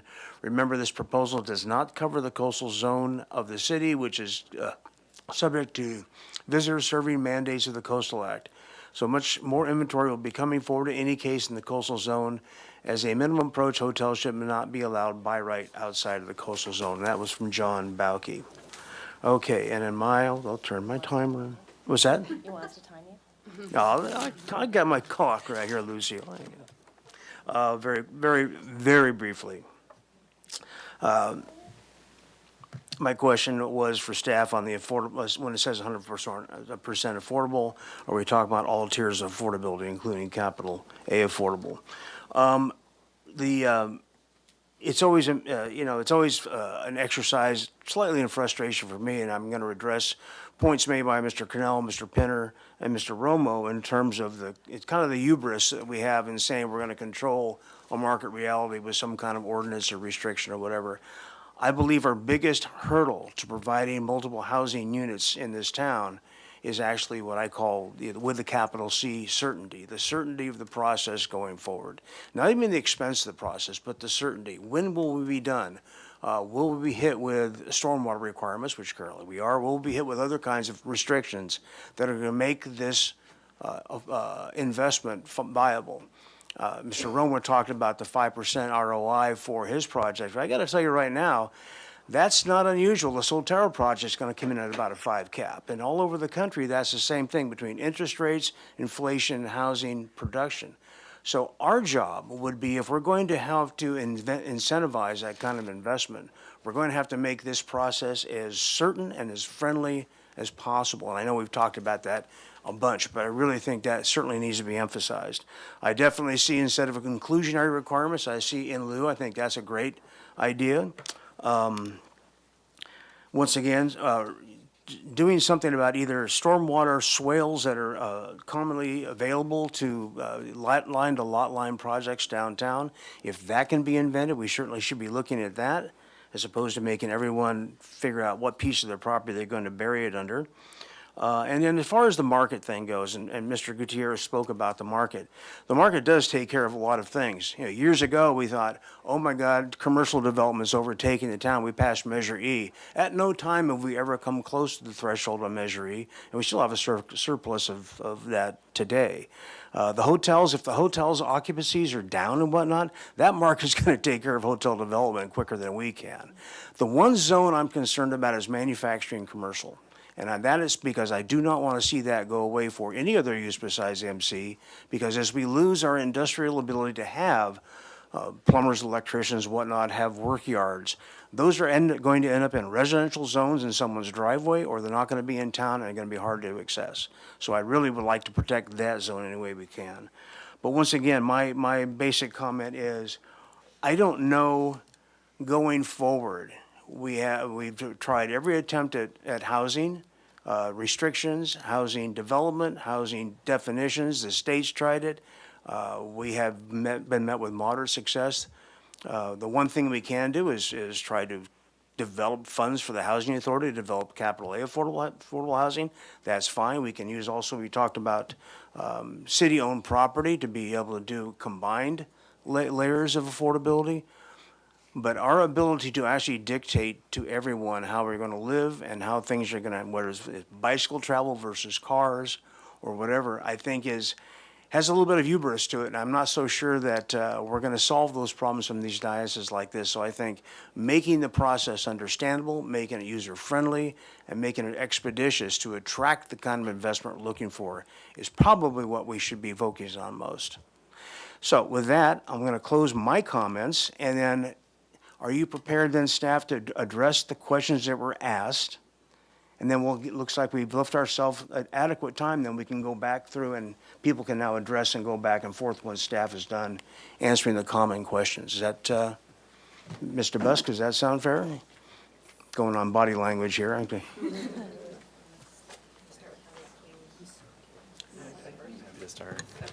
If you could do that, then we can go then open it up to the panel here. Yeah, thank you, Mayor Rouse, everyone on the Planning Commission and City Council. This is invaluable, all this information. I do want to spend a second thanking Ms. Falk, too. She's been here just over a year and has figured this out and synthesized it very well, and we're really pleased with what she's put together for this discussion. Inclusionary came up several times. And it was mentioned that we are re-looking at that right now. So we are considering in lieu fees rather than requiring units to be built. And we've had recent discussions with our consultant about adaptive reuse and what other communities are doing. What we've heard from our consultant is some communities don't require any inclusionary housing for when there is an adaptive reuse project. So we'll have more information in that. The draft economic report is expected in February, and that will go to Planning Commission and City Council early next year. There were some questions about bicycle parking, like level of affordability for adaptive reuse. And conditional use permit findings. We don't have details on that yet. We didn't think this was the best forum to get into that level of detail, but we'll be having expansive discussion on those items as we move forward to Planning Commission. And Ms. DeBusk may have more to add in response to questions. Thank you. Yes, I would concur with those responses. I think we had a couple questions on what is 100% affordable. So identifying that tier will be important. At this point, we had identified it as low income, but we can certainly explore potentially looking at moderate income or above, and also looking at percentages less than 100%. And also, yes, in terms of the CUP requirements, that will certainly dictate how prevalent applications will be. The standards could be very strict with very strict findings, or they could be less so where it's more of the process. And so that is something that we need to dig into, so we don't have answers to that right now. But hearing your comments will help us develop something leaning one direction or the other in terms of what those findings might be. And I believe that is all the questions that I'm seeing. Dana or Dan, did you have any others? Or did anyone else have others that weren't? Well, we'll go answered? through now and open it up for the panel that has questions. And what I would ask, because I can't see your lights enough for they're on, if you would just, I'll start down this way. If you'll raise your hand if you have a question. I would like everybody also just to be mindful that there still are, 13 of us up here, and it would be good to try to keep your questions, direct and brief if you can. So, Mr. Lucio. I'll be real brief. I didn't get into in lieu fees because that's HE 31, the affordable housing funding. However, I do believe that's something we definitely should look at, the in lieu fees. And I like the point about exploring further city-owned sites. And as far as parking requirements go, I think we should leave those in. However, with AB 2097, most of the parking is going to be exempt anyway as we go forward. So the bikes are very important to address those. And if we can get clarification on SB 90, that'd be great also. Okay, thank you, Mr. Friedman. Thank you. I want to raise the issue again, since I think I'm the only one that had concerns about expanding adaptive reuse beyond the central business district. I just want to, maybe for a later time, for a later discussion, but I want to understand what is the potential increase in the number of units, in particular for upper stage, from Las Positas up. I am putting on my district-specific hat, but I think it's important for everyone in this room to understand what's going on in that part of town right now, because from what I hear, just expanding that, and I don't know if it's thousands of units that could be potentially added, or maybe a couple dozen. But with the expansion or the redevelopment of La Cumbre Plaza, plus some other units up there, there are already close to 1,000 units that are going to be coming online that are in the pipeline. The circulation up there is terrible, and there is no way to address it. And if we expand this program up there and add the potential for maybe hundreds or thousands of more units through this program, it could be really problematic in the circulation. There's huge impacts to the Hope School District because it's its own district. And they are very concerned about the potential that they are going to be past build-out with what's already proposed. So while I understand we want to build as much housing as possible, if we expand it in that area, it could be extremely, extremely problematic, and we haven't thought about that. So before we make that decision, we need to get more information on how many buildings is it, what's the potential increase in units, and how would we address all the circulation, safety, and infrastructure needs that go with it. So I'd like that to be a priority as further discussions go on down the line. Thank you. Thank you. Moving down the line, anybody else? Ms. Wiscombe, do you have a? Thank you, Mr. Mayor. I really don't have anything to add other than on the CUP requirement. I just wondered what staff envisioned when they put it out in the council agenda report. Are we talking about hotels already within a certain radius that might limit that, or I just think it's important for us moving forward to understand exactly what you were thinking when it came out, and then where we can go from there. And I just had the one thought of, maybe a radius, you can or can't build a hotel because there's so many rooms within the radius already or something. That's really, I think that's a real key to this whole process.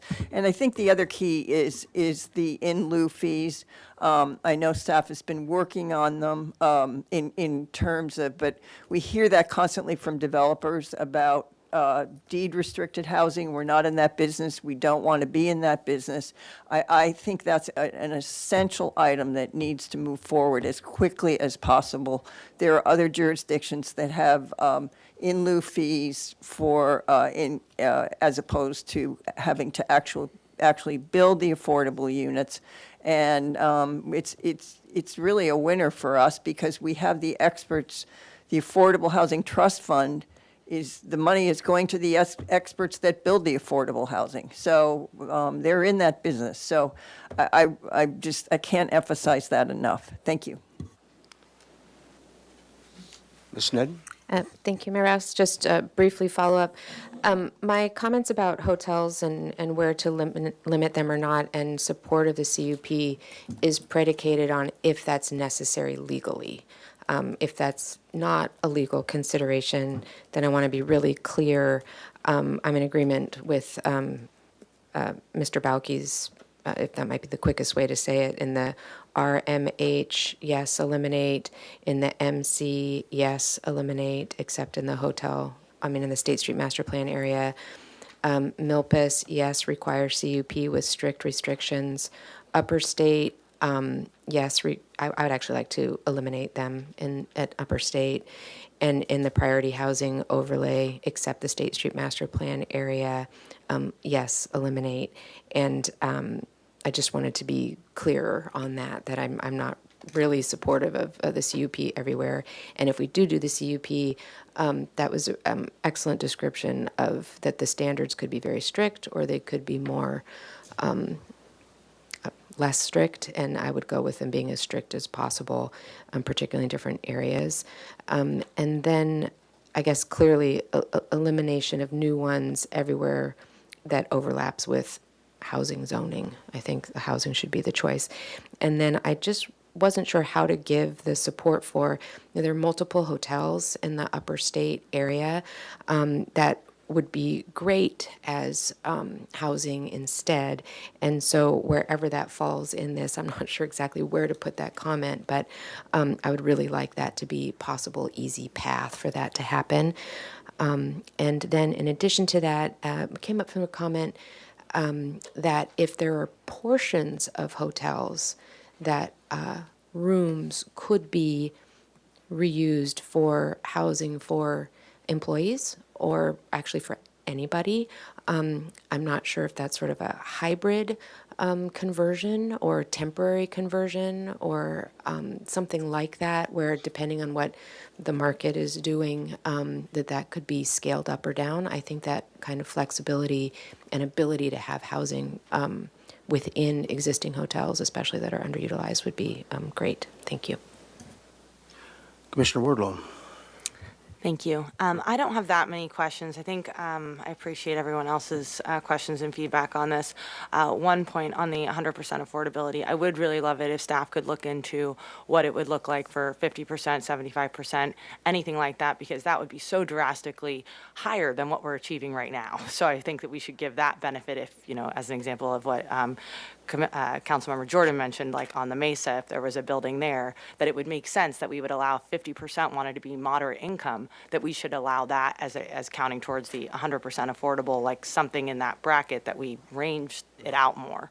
And that it should be, of course, low income, very low income are great, but moderate income is huge too, because there are a ton of people in this community that make, good money, but they still can't afford housing here because it's that expensive. So I'd really like the notion of 100% affordability to be really expanded and us to look at more ways in which we could apply that throughout the entire city. On the point about hotels versus housing, right? I am quite perplexed as to how we can all continue to talk about incentivizing housing and how we're going to have tactics and we're going to study, and there's a lot of words around how we want to do something to encourage housing. Yet we've built an entire housing element around this exact question, and there's still not that many specific tactics and strategies to encourage developers to build affordable housing. So given that, one of the ways in which we can encourage them to build housing instead of hotels is to say hotels are off the table. And so, I understand the concern, and obviously, Councilwoman Harmon is much more versed on the legality issues, and if there are significant legality issues around rezoning and saying hotels are no longer allowed in this zone, then, that's a different conversation. But if it is up to the city to decide and say, this zone is no longer accepting hotels, that creates certainty to the development community that if you want to develop in this area, the development needs to be housing. And I think that's really important, given the significant crisis that this community is facing. And I do agree that housing is a crisis across the state, but this community specifically is facing a housing crisis that is much more dire than many communities throughout California. So we need to do something to actually start to encourage housing above hotels. And I just don't believe that by saying, if you do a CUP, that that's going to discourage developers from doing a hotel over housing, because in many communities, you do CUPs for a hotel. This is not something that would be a drastic change in how a developer would decide whether to do housing or not. If it is clear and we are, just there's no ability to discuss anymore, then I think we would result in more housing in the opportunities that currently are being considered for hotels. And again, this is not saying we're not going to have hotels. This entire report details significant amount of hotels we have today. They will continue to exist, and then the coastal zone will continue to get more and more hotels as well. We're about to approve the largest hotel in all of Central California. We already did, but it's in the process now. So I just don't understand how we can't take some type of real action on providing certainty to developers that we want housing above hotels. Thank you. Commissioner Boss. Sure. I think most of my questions or requests are going to require a little bit of going to do some research and coming back. So it's around incentives, flexibility, removal of constraints, separating out short-term rentals from hotels just to have that data, and working with the chamber, a few other things. So I would anticipate those are answered at a later date. Thank you. Thank you. Mr. Barnwell? Thank you, Mr. Mayor. In my way of thinking, housing is not a single word, and transportation is not a single word. It is a hyphenated double word, housing, transportation. Whenever you talk about housing, you have to talk about transportation. And transportation is subdivided into not just the cars when they're moving on the boulevard, but when they are parked. And it isn't just cars, it's bicycles and walking, etc. This is an excellent discussion, but I think when we talk about high-density downtown, we really need to discuss what are the parking options going to be if there's no on-site parking, and how do we change regulations maybe associated with our existing parking structures?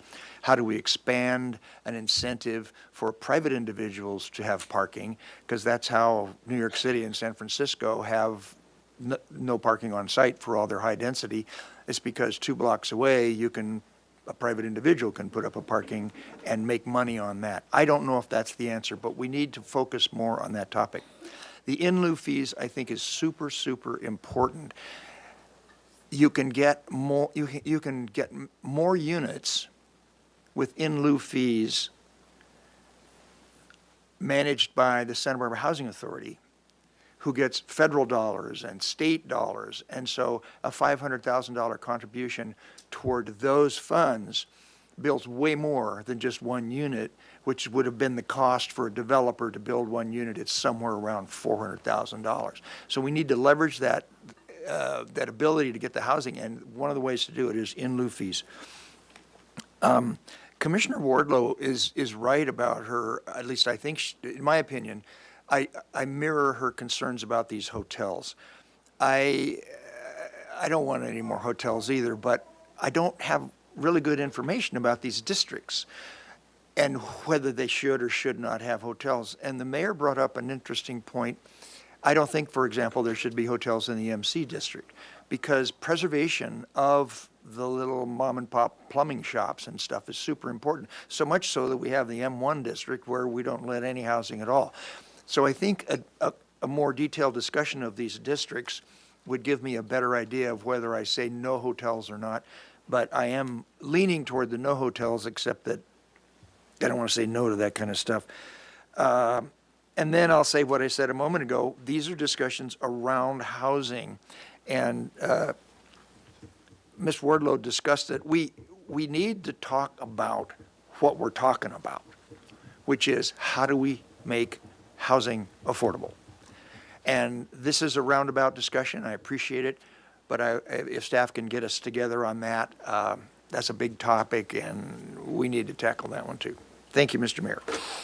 Thank you. Commissioner Lodge. Thank you, Mr. Mayor. I want to echo what Councilmember Sneddon said about my comments on eliminating hotel uses in these areas. It depends on the ramifications of the issues Councilmember Harmon brought up on legal issues. When I talk about affordable, I don't mean just low income. I mean the full range of what there might be. And we need to be careful talking about incentives. The city kept providing more and more incentives, and they don't do anything. What we're trying to achieve is not just any housing. We're aiming for affordable housing. And the response for the developers is rents will be what the market will bear. And so I don't know that additional incentives will gain us what we want. Thank you. Thank you. Councilman Gutierrez, none. Mr. Jordan? Couple more points that I didn't get to. Thank you, Mr. Mayor. On adaptive reuse, also, I think Mr. Romo sent it, I'm sure sent everybody an email, but ministerial approvals by staff for some type of minor changes to the exterior of the building or square footage. You know, almost by definition, you're dealing with an older building that's got to be upgraded a little bit somehow, and to expect that upgrade only happens inside the building is kind of ludicrous. So, but then to also drag it through whatever stormwater trigger or our architectural review board or HLC, just because that little thing is also ludicrous too. We should be able to put something together we can defend that we take care of internally. And then in lieu fees, we talked about this before, I've said this before, it's like an in lieu fee discussion is worthless unless the fee is going to equal the amount to build the unit that it's replacing. And not necessarily now, it'd be a projection on either a combination of what the housing authority would leverage that dollar to, or what that dollar would actually need to be 5 or 10 years in the future. And a couple more comments on hotels. And this idea of just saying, oh, we just shouldn't have them. Anywhere there's a choice and you don't like the choice, it's made because the other choice, or it's made because that choice is bad. The choices you're giving there, so if the choice is housing or hotel and somebody's picking hotel, it's because the other choice is worse, it's bad. So you can take the hotel choice away and you're still left with a bad other choice. We need to work on the other bad choice. And if you're going to say limit hotels, maybe whatever, but if you still don't do any work on the other bad choice, nobody's going that direction and just absolutely nothing will happen. And then I would just like to repeat my plea that now would be the time to include in this work project an emergency ordinance to shut down new short-term vacation rentals outside the coastal zone.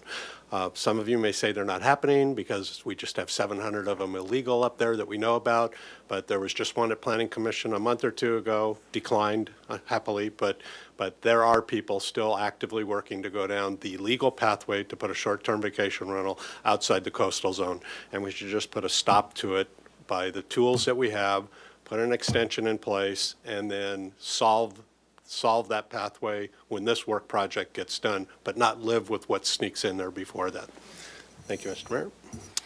Okay, thank you. Well, great insightful comments by everyone. We also are tasked with trying to give staff some direction on what we want to come out of this as well. So we'll go through another round of that. But I just wanted to make my comments about that. You know, and once again, I agree with Mr. Jordan here that there's no certainty that eliminating a hotel will in fact result in a housing project. In fact, we've actually converted a couple of hotels to housing, or we're converting, one has been converted by the Housing Authority up by Samarkand. The other one is going to be the old Pepper Cream Hotel, so is slated to be another housing project. So I think the Sandman Hotel was created, it was changed into housing. So, it does go both ways, and it really depends on, and the market right now is calling out for housing, not more hotels. And I think that that's going to be a little bit self-correcting, so I'm not so sure that we create new things by what we restrict in the first place. I think restrictions are restrictions, creations are creations. Creating that new slate of affordable housing is obviously difficult. As I pointed out, these private commercial enterprises are coming in at very low single-digit caps, which means that why would I do a 5 cap when I can buy a T-bill and and get a return on investment that way?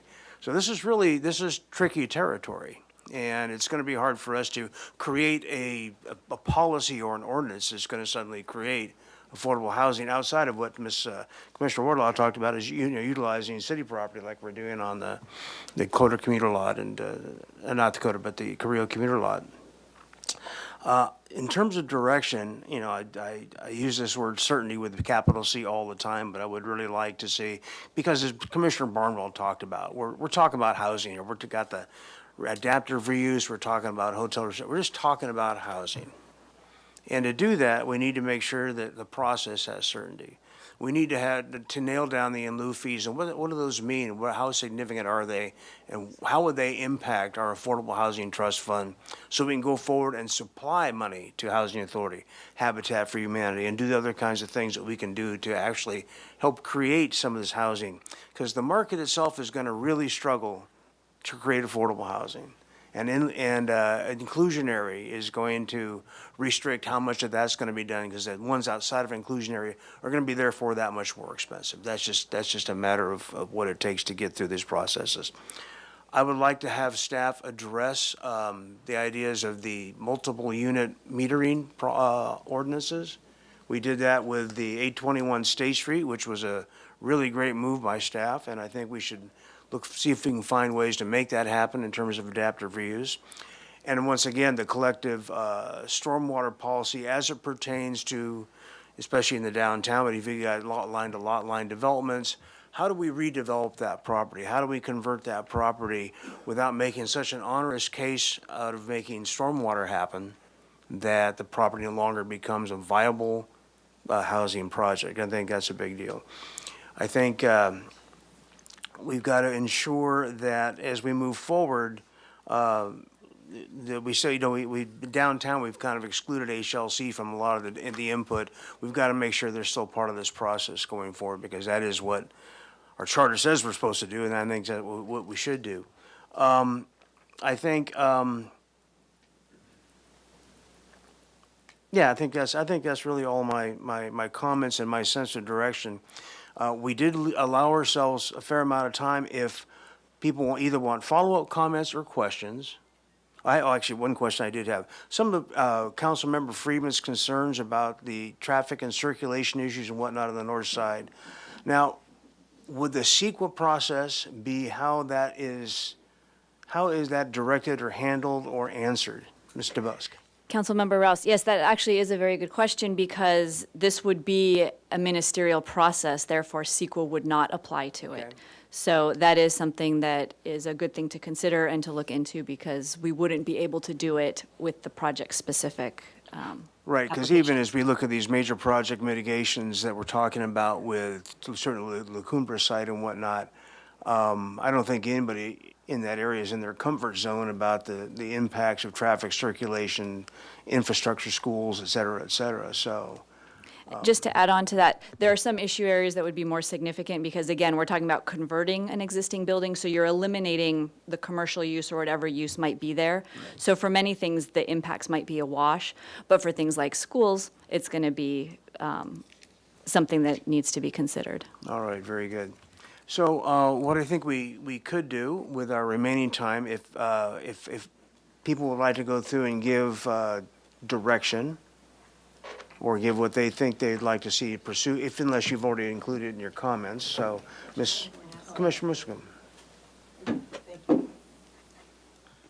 Thank you, Mr. Mayor.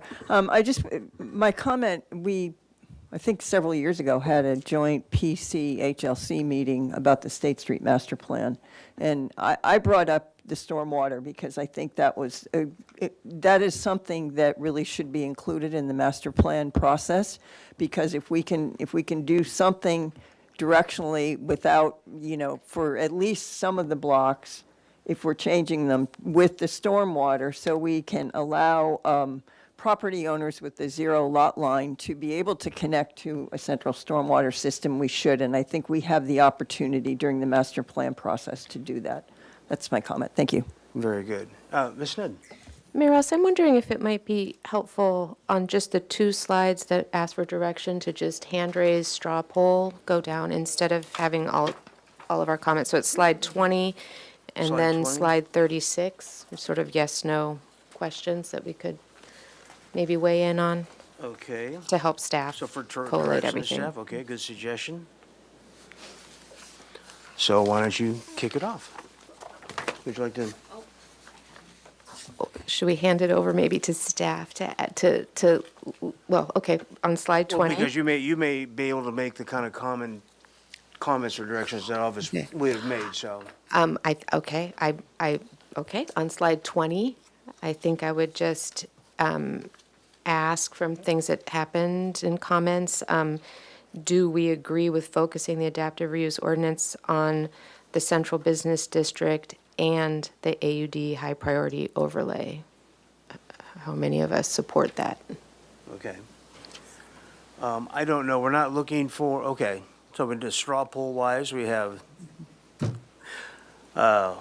1, 2, 3, 4, 5, 6, 7, 8, 9, 10. Okay.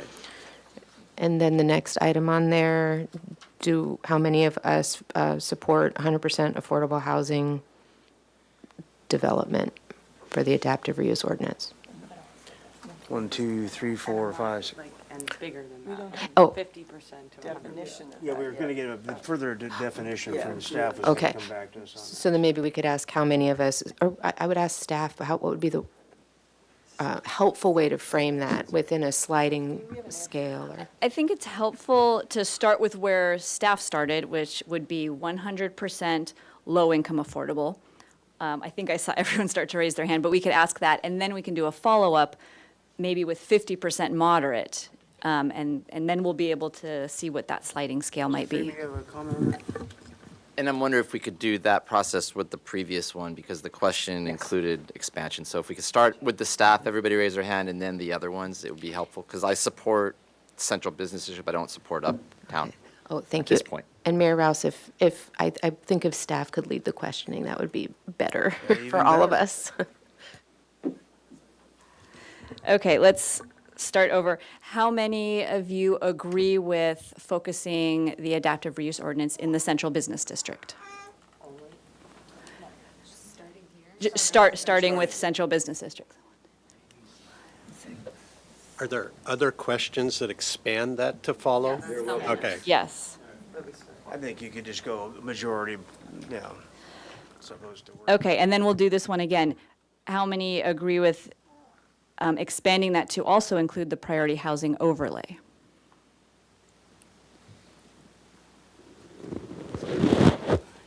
Okay, thank you. Still 10, great. Okay, how many of you agree with allowing adaptive reuse? I'm sorry. So that was why I asked the question. There were other people that talked about the entire city. So if we're going to ask some questions. Thank you, yes. I could just bow out if we're not going to ask them all. No, I'll expand. I believe it was, what I heard was all of AUD area. So how many agree with allowing in all of AUD?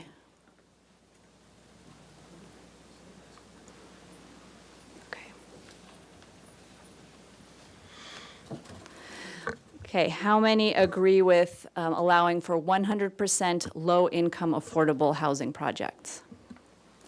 Anywhere in the city. Anywhere in the city.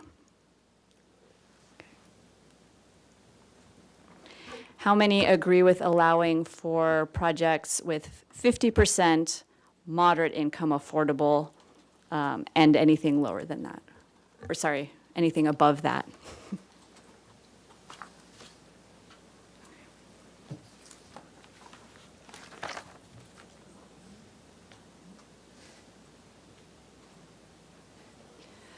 Okay, how many agree with allowing in designated historic resources, however, within the density allowed for the area that the structure is located in?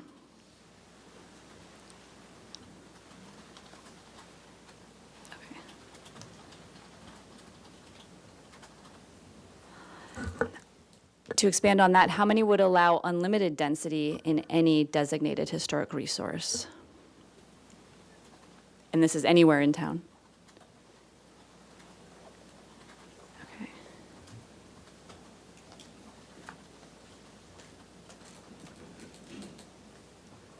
And how many are supportive of allowing adaptive reuse in existing hotels?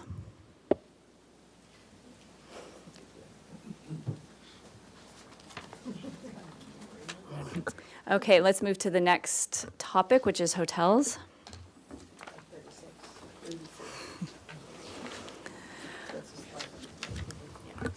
Okay, how many of you agree with eliminating hotel use in the RMH zone with the exception of allowing for a conditional use permit in a historic structure, essentially mirroring the RM zone?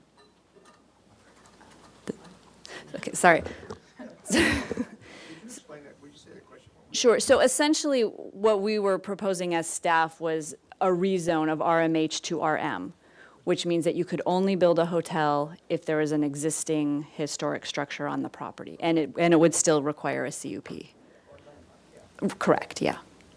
But the historic structure could also, now, like what we just talked about, any historic structure in the city under adaptive reuse could be utilized for a housing. Correct. Okay. Yeah. So that does mean that housing and hotels would be competing with each other in that zone, potentially, yeah. So then, Yeah. So you're basically restricting in the RM zone, you're basically restricting, sorry. In the RM zone, you're basically restricting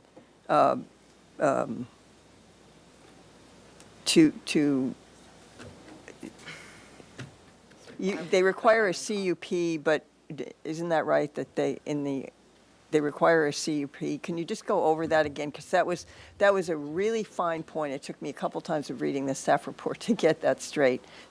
They require a CUP, and they can only be in landmark buildings or structures of merit. Correct. The RM zone only allows hotels in a historic structure, so landmark or structure of merit.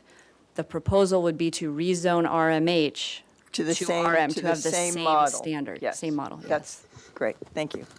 So how many would be in support of that? As it's stated here. Correct. Wait. Beginning, right? There's more to come. Correct. This is just regarding the RMH zone.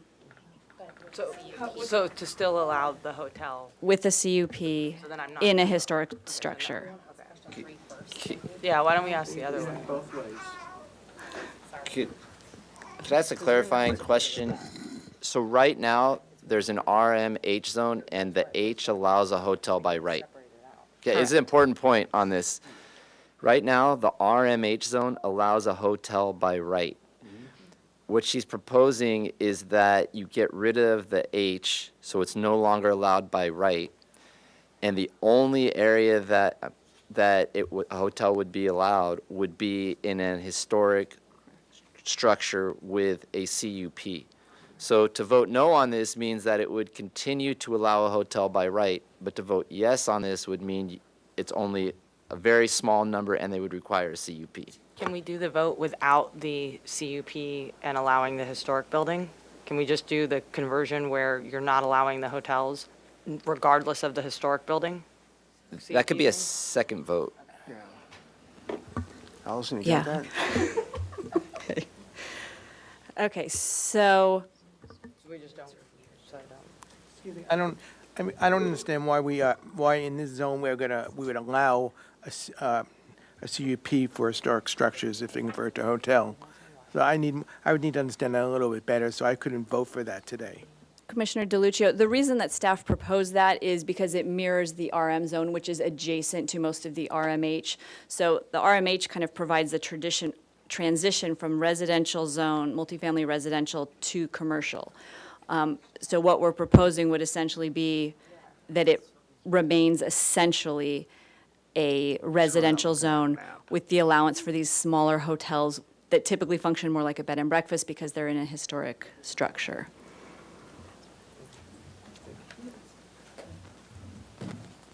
What's the impact? Can we get the, I don't have the numbers in front of me. So in the RMH zone, how many sites are there, and what's the impact if we move it to the RM zone and do the CUP? Okay, with staff's proposal, there would only be 103 parcels that could even qualify to have a hotel with a CUP, which reduces it by 92%. So only 8% of the parcels would even be eligible to apply for a conditional use permit under this proposal. And just to be clear, there are 27 suitable sites in the entire RMH zone with a capacity of 376 units total. So again, we'd be talking about only 8%, and those suitable sites are not the same as any of the sites that have a historic structure. There's no overlap between a suitable site and a historic struture. And Allison, I'm sorry, I have one more, I'm sorry, Mr. Mayor, I just have one more question. Sure, go ahead. Huh? Go ahead. Does the RMH zone require a CUP now? No. So could we also ask the question of adding a CUP to the RMH zone? Yes, that would be a good question that we Okay, can also thank you. ask. So let's start broad and then we'll narrow it down. How many would be in support of requiring a CUP for a hotel in the RMH zone regardless of a historic structure? So just a CUP for a hotel in this zone. Went broad first, and then we'll, CUP in RMH. But it's only one of these that we. Right, and then we'll keep. No, you can support multiple because it's going to keep narrowing down. Okay, so that looked like. Yes, because right now it's by right, so this would require a CUP. Correct, right now it's by right. Requiring a CUP would be making it tougher. Requiring a CUP for only historic structures would be even tougher. And then eliminating entirely would be the final option. Yeah, that doesn't make sense. Like more numbers. Right, we only vote for one. And only a few people, whereas if you only choose one. Yeah. Or the other way around, like start with the Once again, aggressive one. this is staff direction to come back. We're not actually settling anything today. Correct, Just so. yes, it is helpful because there are nuances to everyone's feedback, so I think this is helpful to narrow down. Maybe I started with the hardest one here, but, so who would be supportive of eliminating hotel use entirely in RMH?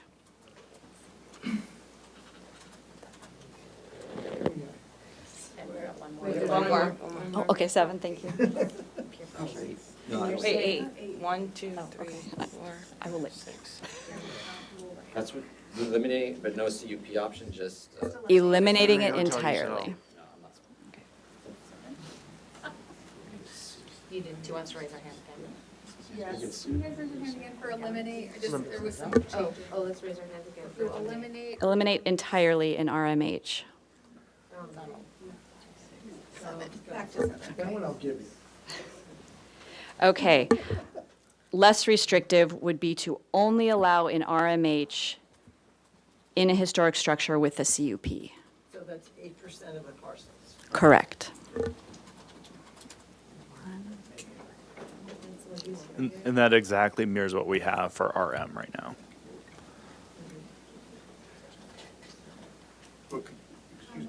The RM now requires a CUP? Is that what you're saying? Okay. For historic structures. Historic, only, okay, And hotels not otherwise allowed. Thank you. So the others are just making more conflicting. We just spent all this time saying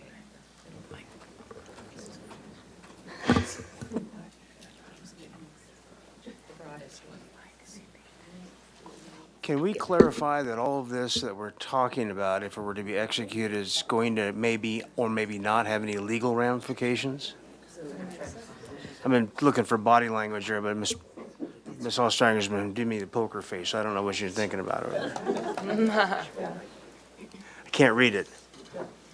Ms. Connect, if you wouldn't Thank mind. you, Mr. Mayor. So Sarah Connect, City Attorney. So we have not done a full legal analysis on any of this. And, we do think that if you eliminate hotels, no matter what zone, there still remains an economic use. So you could still do residential. So we do initially think that that's probably okay, but we will have to go back and do a full analysis, legal analysis of all of this. So we reserve the right to review all of this more fully legally. So nothing is for sure yet.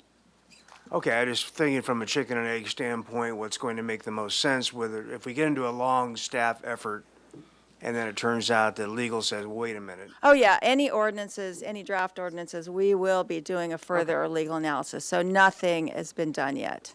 All right, thank you. Okay. The next option is, who is supportive of just a CUP in the RMH zone? Does not need to be a historic structure, just a CUP is the requirement. Wasn't that the first question? The first question was to eliminate it entirely. Yeah, so this is just to allow hotels with a CUP in the RMH zone. And right now, they're allowed without, correct? Correct. So allow hotels in the RMH zone only with a CUP. So change from by right to CUP required. Okay, so that's the broadest one. Correct. So we voted on that yet? No, that's what we're voting on right now. So change from by right to CUP in RMH. 1, 2. Okay, thank you. The next option to be looking at is the MC zone. How many would like to eliminate entirely in the CM zone? Could we have the impacts of that one too, please? The number of parcels, et cetera, yeah. I can't talk to the number of parcels that would be in that zone, but I can tell you the suitable site unit capacity for the manufacturing commercial zone, excluding the State Street Master Plan area, is 1,394 units. And out of the 7714, I'm doing that from memory. It's about 18%. Okay. 7,714, yeah. So how many are in support of eliminating hotel use in the CM zone? MC. Sorry, MC. Excluding the State Street Master Plan.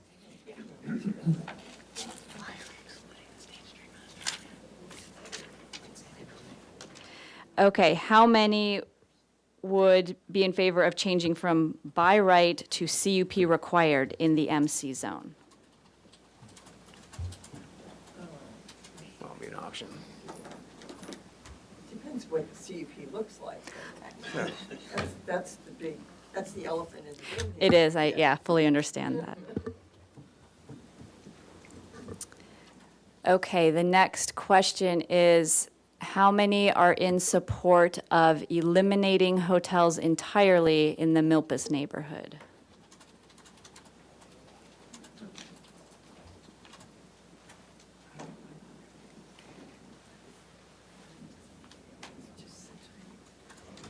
Okay, thank you. And how many would be in support of requiring a CUP for hotels in the Milpas neighborhood? Can I vote twice?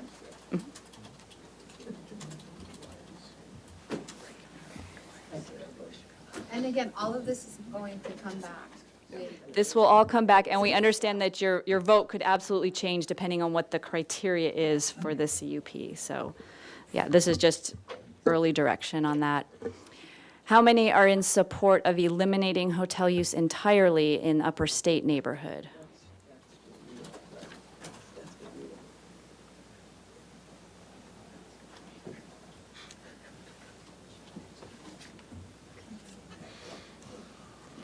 Okay, how many would be in favor of requiring a CUP for hotel use in the Upper State Street area? You can vote twice, right? You can vote twice. You can say most restrictive to less. So if it's one or the other, I would support. Preference? It doesn't matter. It's just like I want to change I want to change the current regulations. So can we see who would support CUP in the Upper State Street area? CUP for hotels in the Upper State Street area. You can only vote once, Mikey. Yeah. One in every crowd. Okay, and who would support eliminating hotel use in the priority housing overlay? Except the State Street Master Plan, thank you. Except the State Street Master Plan. Literally in the slides. Mine's a question mark on that one, but I'm saying yes. Okay, thank you. And then who would support requiring a CUP for hotels in the priority housing overlay?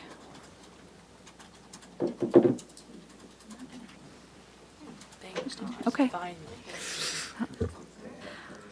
Okay, thank you. Yeah, that is helpful. Okay. So thank you for doing that. Alrighty then. So, given that, I don't know that I have any more closing comments or questions. Does anyone else have anything they'd like to say, comment, or ask? Mr. Barnwell? Very short. I want to say how impressed I am with this group right here, and I hope the staff can see everybody sitting at this table is pretty savvy.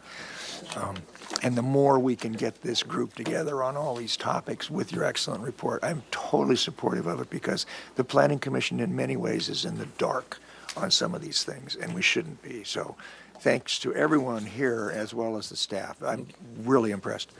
Mr. Gutierrez? Sorry, so I just want to question, so is the San Andreas corridor also a part of the last vote that we just voted on? Because I saw that Milpas was highlighted specifically. That is actually a good question. There are a couple small areas that were not addressed by any of these. For example, the commercial area on Cliff Drive, the commercial area on San Andreas.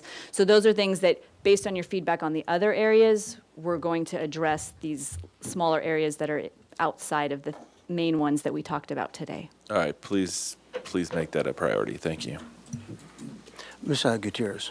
And then, again, just to be clear, we are coming back with more specific and clarity on Yes, each absolutely. staff recommendation. Correct. Thank you. And what is the timeline for coming back? Because I just want to make sure that we're going to actually make a decision on this hotel stuff and put it into effect so that we can stop seeing all these hotels come forward. Yeah, absolutely. So this will be done by the end of 2025. That's our outside deadline. That's what the housing element sets up as the timeline. However, we absolutely want to get this to you sooner. So these are priorities that we're working on to move forward. But I don't want to overpromise. But just for clarity, the fourth quarter of 2025 is Christmas next year. Okay.